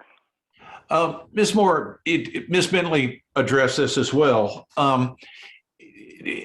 And I'm a West Ender, so when I try to get over to Old Salem, sometimes I come down Wachovia. Did this all occur when access to Salem Parkway was cut off on Broad Street, and it's continued from that point? Yes. So people are still using that as a cutoff, even though I think the city felt that, okay, eventually when we got that built, it wouldn't be used, and they haven't done anything about it since then. No, and we really had a lot of conversations, a lot of email with DOT, police, John Larson, with regard to this when all the construction was going on. I mean, so there was a lot of emails going back and forth. And I think the hope for all of us was that this was going to get better. But in reality, with all the different variables, it has gotten worse. And we are, everybody like, you know, yourselves, we are so busy that, you know, I think the catalyst of all of this was this presentation of 500 Wachovia Street that has actually gotten us all together with regard to this. What's surprising to me is that people on Academy and Broad Street are having some problems with this as well. So now it's become more of a very larger neighborhood situation, but no, it has not gotten better. Thanks for asking. Well, thank you for clarifying that for me. And I may want to come back with some questions after we hear from the next speaker. Thank you so much. Mr. Chairman of the board, we do have one additional speaker who is signed up. We do have 5 minutes remaining. The third speaker is Debbie Harrell. If you would, please unmute yourself, state your name, address, and zip code for the record, and begin your remarks. Yes, my name is Deborah Harrell. I live at 507 Wachovia Street. The zip is 27101. I have all the same concerns and a couple of comments. I've probably lived longer on that street, along that section of street, than anybody that has spoken. I've been in my house for 26 years. It's always been hard to back out of my driveway. Wachovia is a narrow street. As Paige indicated, people are going to park on Wachovia. They're not just solely going to park on Poplar. And you know, the city tried to plant dogwoods in front of my house in the narrow strip of grass, and they're long since gone. If the trucks didn't go off the road, you know, off onto the curb, the body of the truck hit the trees, and most of those trees that are planted are gone. The street's narrow. A couple of things I'd like to point out is that if you look at those pictures that Zach presented, I'm a mathematician. I'm not interested in percentages or numbers of cars that can park there. I'm interested in cars that can park there safely. If you look up Poplar on one of those pictures, there's a pickup truck with his right two tires on the sidewalk. That's what people typically do, because there's a hill going up there over which you cannot see as far as the horizon goes. And I work at Salem College. I cut through on Poplar from Wachovia to get to school, to get to Academy often. And I am nervous every time I go up that hill because you cannot see over it. And I have to move away and more to the middle if I am going to get up, you know, if cars are parked there. It's difficult. It's a, you know, yeah, sure, I could park a lot of cars along those side streets, but I don't think it's safe. I mean, I sat in front of my house and saw one car blast another car that was in front of Paige's house one time. It's just, it's to have 4 units with 2 bedrooms each and a potential office, which could be a bedroom, is how we're getting the 4 times whatever, 8 more cars or 12 more cars or whatever. It's just too much for that site. It's, as they've said, the building takes up the entire site. There's no on-site parking. Most of the houses around are older houses. They have on-site parking in the form of narrow driveways. It's not a safe situation on either street, Wachovia or Poplar. And that's about all I have to say. Mr. Chairman of the board, we do have about 2.5 minutes left. I don't believe there's anyone else here who has signed up to speak in opposition. I'm not sure if there's anyone else here to speak in opposition, but if there is, please speak up, or else I'll turn it back over to the chairman. All right. We have 2 minutes left for opposition. Would anyone else like to utilize that 2 minutes?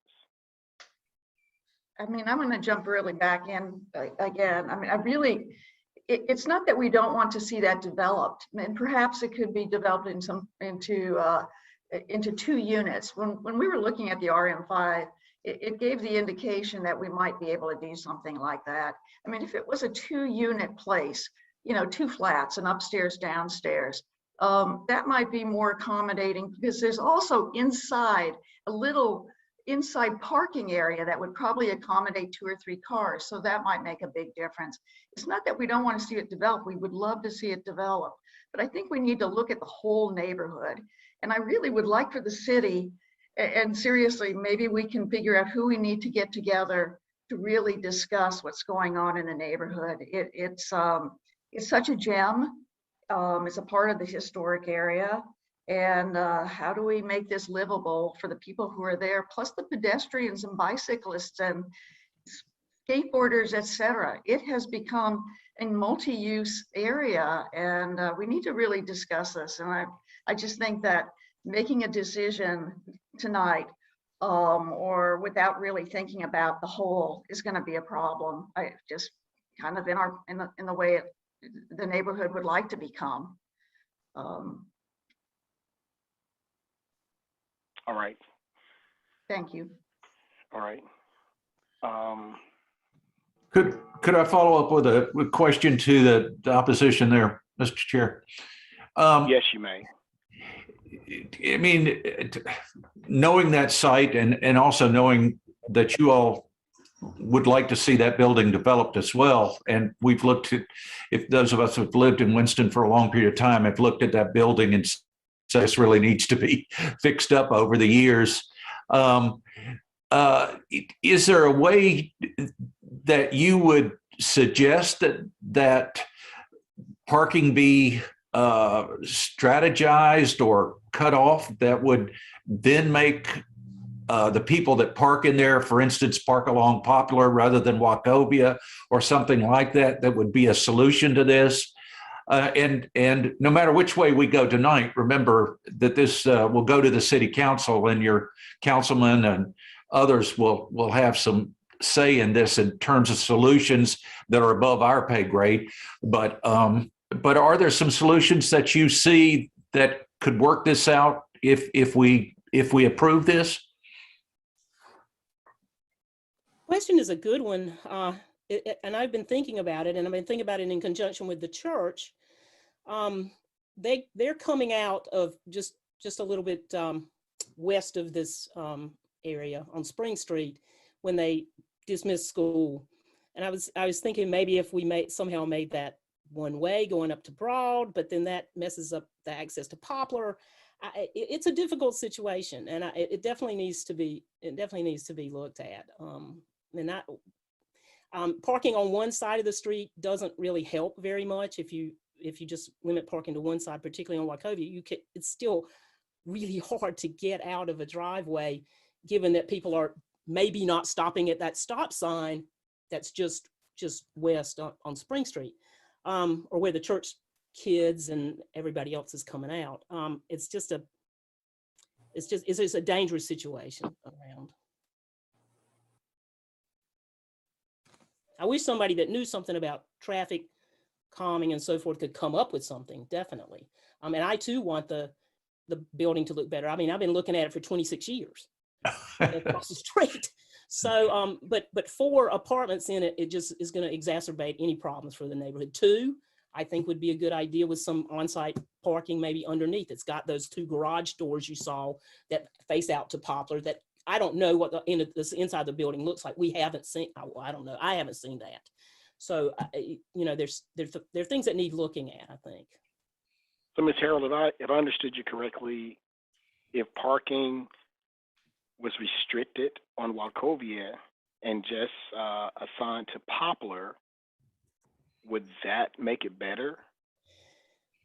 Not for me. When I cut through to Academy, again, that hill is a problem when you come up Poplar there. I mean, it certainly would be better for me in terms of being able to get out of my driveway, and certainly for Paige to get out of her driveway. Right. But still, I'm concerned about the cutting through on Poplar as well. I mean, that hill you can't see over the horizon there. You cannot. So. And as I I think said, that's why that pickup truck is parked right there with 2 wheels on the sidewalk, done all the time. Which is done on Wachovia too. Yes. The only problem is we restrict the parking on Wachovia, that means if we have guests at our house for the evening or, you know, for the weekend, then that limits that for us as well. So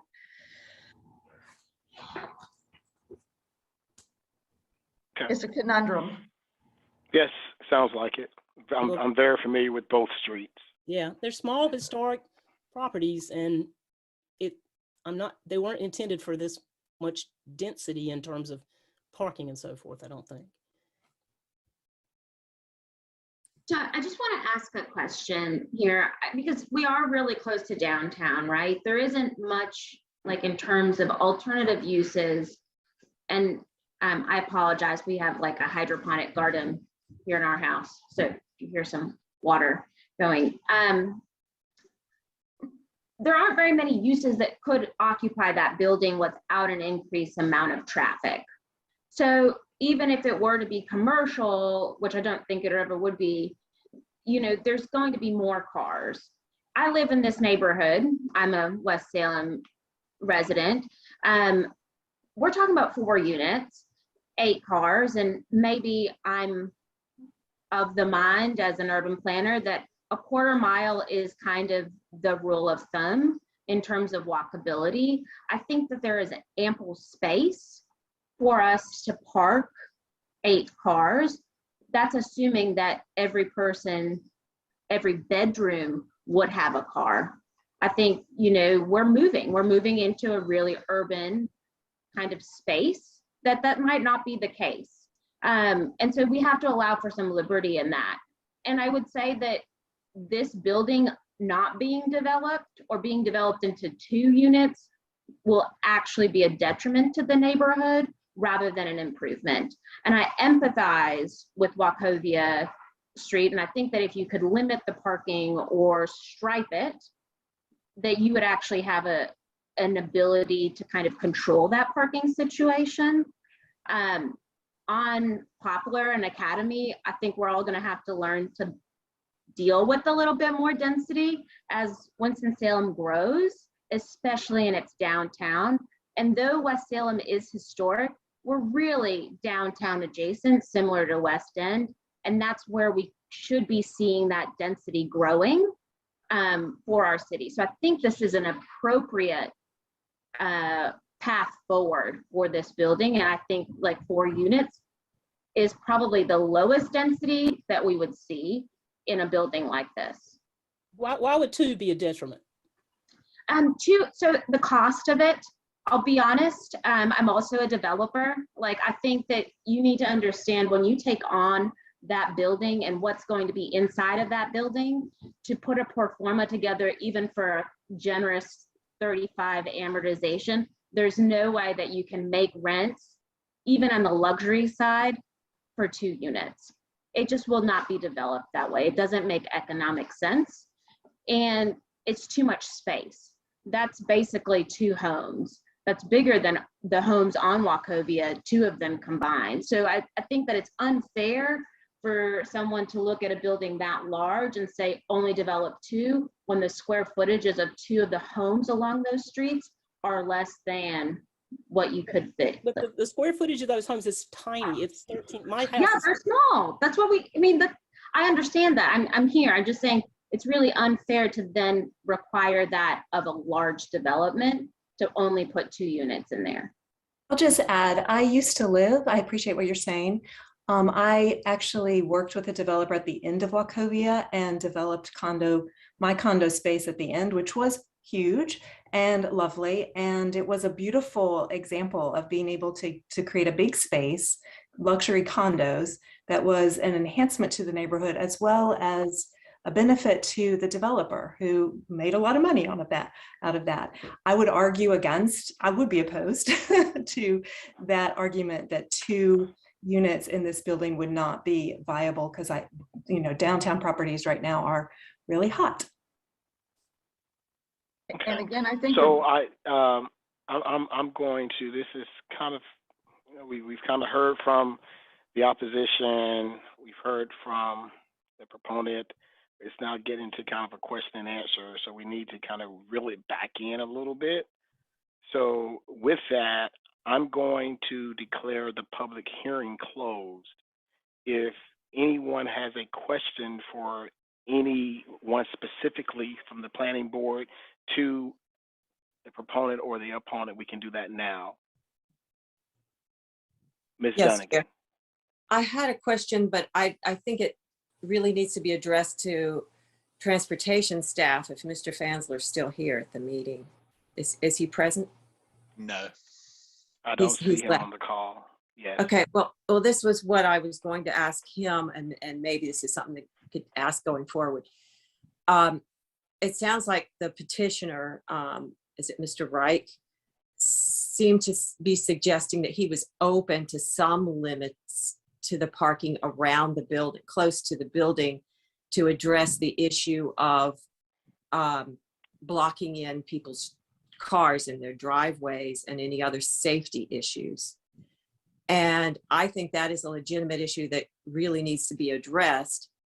Also, as Ms. McCrae suggested, striping possibly the roadway so that those acceptable parking areas could be mapped out. That may be one way of keeping people from parking inappropriately. If some kind of a plan like that could be developed and agreed to by the petitioner, then the question is who pays for it, in terms of striping. That question would have to be answered. But I think that we can come to a reasonable solution. I just wondering how we could go forward on that. Mr. Chairman, earlier, whenever I was a little slow in pulling the trigger to call for the next speaker, I was actually sending Deputy Director Jeff Fansler in Winston-Salem DOT an email, which obviously he probably won't answer until tomorrow, but how do folks go about requesting modifications to on-street parking limitations, one side, striping at intersections, striping at driveways, et cetera? That's one of those things where, again, it sounds like the petitioner is, somewhat amenable to some of those things. Again, when you go to one side, then that kind of like, again, there's some give and takes. There's some things that, would probably have to be worked out between the neighborhood, the petitioner, and other folks. But again, I think that's something that could be done. The question is, does the planning board want to send this forward to the elected body before we have those questions answered?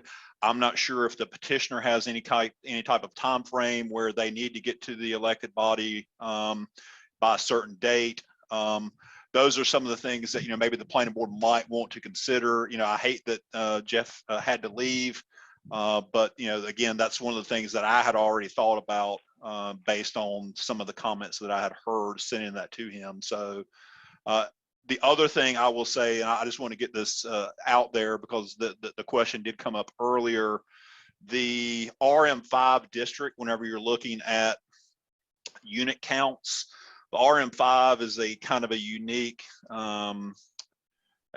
unique district in that you can have up to quadruplexes in a building, but there's an escalating factor as far as the lot size. And the lot that the subject property sits on is only 0.12 acres, which is slightly over 5,000 square feet. Based on the table in the ordinance for RM5, you can't have anything but a single family home based on that sliding scale square footage for the lot space. So that's why they came forward with the PBL. And the reason why PBL works is that we have a provision in the non-conforming section of the ordinance for non-conforming structures and improvements that basically say if a structure was built for non-residential, if a non-residential structure was built prior to 1987, you want to change the use of that building, you don't have to meet the parking requirement to do so. So even though it was built non-residential, so it clearly meets that, they're looking to change the use. They're looking to change it to residential, but it would allow them to do so without having to meet the parking requirement. That's how we ended up here today. And again, full acknowledgement by the petitioner that they're looking to provide their parking on street. Then how do we go about accommodating that? That's going to be the question for the planning board to answer in perhaps in conjunction with the petitioner and the opposition as far as whether there's a willingness to continue this now, if it's something that can be looked at between now and the city council meeting. Those are the kind of things that I would suggest that you consider before you deliberate and make a vote. Okay, so what I would say is I'll recognize you in a second, Mr. Bryan. Thank you so much. I've heard both sides. I think they're valid points. I travel this road every day, 2 times a day. Know the concerns very well, have some of the same concerns. However, if we're looking at the land use and what this can be used for, I think this is, it helps increase the attractiveness of the area, because the building is definitely unattractive at the moment. It does increase housing stock. So I like the idea, I understand the traffic pattern. I think Mr. Bryan made a valid point when he said, if this gets past the planning board, then it goes to the council. And the council, you're able to talk to your council member and also to everyone there and get a better understanding and air your grease there. But I really appreciate the 3 of you coming out and speaking. Your points are well taken and understood as well. Mr. Bryan. Yeah, I was just wondering if the petitioner would be willing to go on record and say he would be willing to work with the city on the parking issues on Wachovia. This is the petitioner, Zachary Reich. Absolutely. I think there's an opportunity to restrict parking on Wachovia completely and even push parking onto one side on Poplar and do safety offsets on Poplar. And there is more than enough ample space. And if the tenants of this building that I'm proposing have to hoof it, 40 or 50 feet to their car, I think that's a reasonable accommodation for the safety of that intersection. Okay, thank you. And then also to add to Mr. Bryan, I think we also heard about the concerns on Wachovia Street. This has become kind of the cut through St. Salem Parkway. I'm sorry, I meant Wachovia, not Poplar. Okay. Yeah, so it has become a cut through for people who enter from Broad to Salem Parkway. We now go down Wachovia to get to Cherry to get to 40. So with that, the public hearing has been closed. What is the pleasure of the board? Mr. Chairman, this is Clarence. I move that the planning board find that the request is consistent with the comprehensive plan. I have a motion by Mr. Lamb, second by Ms. McRae. Mr. Murphy, would you please call the roll? George Bryan, Yes. Melinda Dunnigan, Yes. Walter Farabee, Yes. Clarence Lamb, Yes. Chris Leak, Yes. Mo McRae, Yes. Brenda Smith, Yes. Jack Steelman. Jack, I believe you're muted. Yes. Thank you. Pardon me. And Mr. Chairman, this is Clarence again. I further move that the planning board recommend approval of W3505. I have a motion by Mr. Lamb, second by Ms. McRae. Any further discussion? Mr. Murphy, would you please call the roll? George Bryan, Yes. Melinda Dunnigan, Yes. Walter Farabee, Yes. Clarence Lamb, Yes. Chris Leak, Yes. Mo McRae, Yes. Brenda Smith, Yes. Jack Steelman. Yes. Mr. Chairman of the board, that recommendation is unanimous. If I could just take a little bit of point of privilege here, I would encourage Mr. Reich and the opposition to maybe speak to each other. I would also encourage them to reach out to Jeff Fansler in Winston-Salem DOT and perhaps have some discussions, together and with Winston-Salem DOT in the intervening portion between now, or intervening time between now and January 3rd, which is when this is scheduled to go to City Council. You also may want to reach out and speak to your council member for the ward, which is Councilmember Larson. All right. I think now we've gone through all of our cases, our staff report. Thank you, Mr. Chairman and Board. At this point, I would call on Desmond Corley to give a brief overview for your January 2022 zoning cases. Hard to believe we're already talking about 2022, but we already have those submittals in the hopper. Yes, the submittal deadline for January was Tuesday. So we'll have the one continued case on Cole Road. There are 4 other rezoning petitions and then 3 planning board reviews, one of which will be the board's first cottage court. All right. With that, I only have a couple of 2 items, but some of them have multiple parts. Did want to just mention a little bit additionally regarding staffing and staff turnover and promotions. Of course, we had Marco on today, honoring him for his retirement. Gary Roberts will actually be retiring at the end of the month. And so we'll want to wish him well, and I'll get to another item related to him in a second.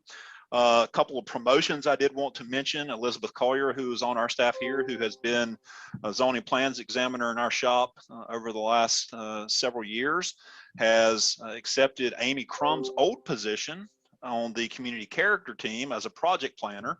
So she'll be transitioning to that team over the next several months. But until we get her position filled, she'll kind of be doing a little bit of double duty. So I want to say congratulations to Elizabeth. Daniel Rankin on our staff, who is another graphics person who has been with us for about 8 months, came with a lot of good backgrounds and credentials in design. We have promoted him to Marco's project planner position, so we'll be advertising his planner position. And a couple of departures. One I think you all know about, which is Aaron is now the assistant city manager over kind of the public works side, which includes planning and development services. So while Aaron is no longer on our calls or on our meetings, we do still answer to Aaron, so nothing has really changed there. And the one I don't know that everyone is familiar with is Kaylin Francis on our staff has left to take a job with the city of High Point, and her last day was actually last Friday. She was a great resource to us for a number of years. We have already advertised her position. We'll be doing interviews for that, hopefully in the coming month. I mentioned Gary. I just do want to make sure that everyone is aware. I believe we've already sent out the flyer, but we have a retirement celebration for Gary next Wednesday, the 15th, from 10 to 12 over at the Forsyth County Government Center on the 4th floor. If you could, please, if you could make it out and wish Gary well. You know, Gary, as usual, gets off pretty light today. No presentations. I guess he does such a good job. He keeps everything on consent. I'm not sure, but anyway, so with that, the only other thing I had was to wish everyone happy holidays. You know, this is the time of year actually where we normally, in normal times, would be having a little bit of heavy hors d'oeuvres for the meeting and thanking you all for your service in the days of COVID. Can't really offer that, but I do want to tell you how much we appreciate you giving all of this time to us. You know, we get paid to be here, you do not, and that's not missed on us, and we appreciate everything that you do both for the city and the county and for staff. And with that, like I said, hope you have a great holiday. Thank you, Mr. Murphy, and I would like to thank every planning board member. It's amazing how when we pivoted in 2020, I had no idea we would still be pivoting in 2021, having Zoom meetings still. But attendance has been great. We've had some tough cases this year and stayed together and worked together to continue to try to grow the city of Winston-Salem. So thank you all. With that, I'm going to wish everyone, I'm going to be politically correct, happy holidays, happy Hanukkah, Merry Christmas. And since this is our last time seeing each other in 2021, also a very happy new year. Thank you so much. Is there anything else for the good of the order? We'll have our motion to adjourn. See you next year.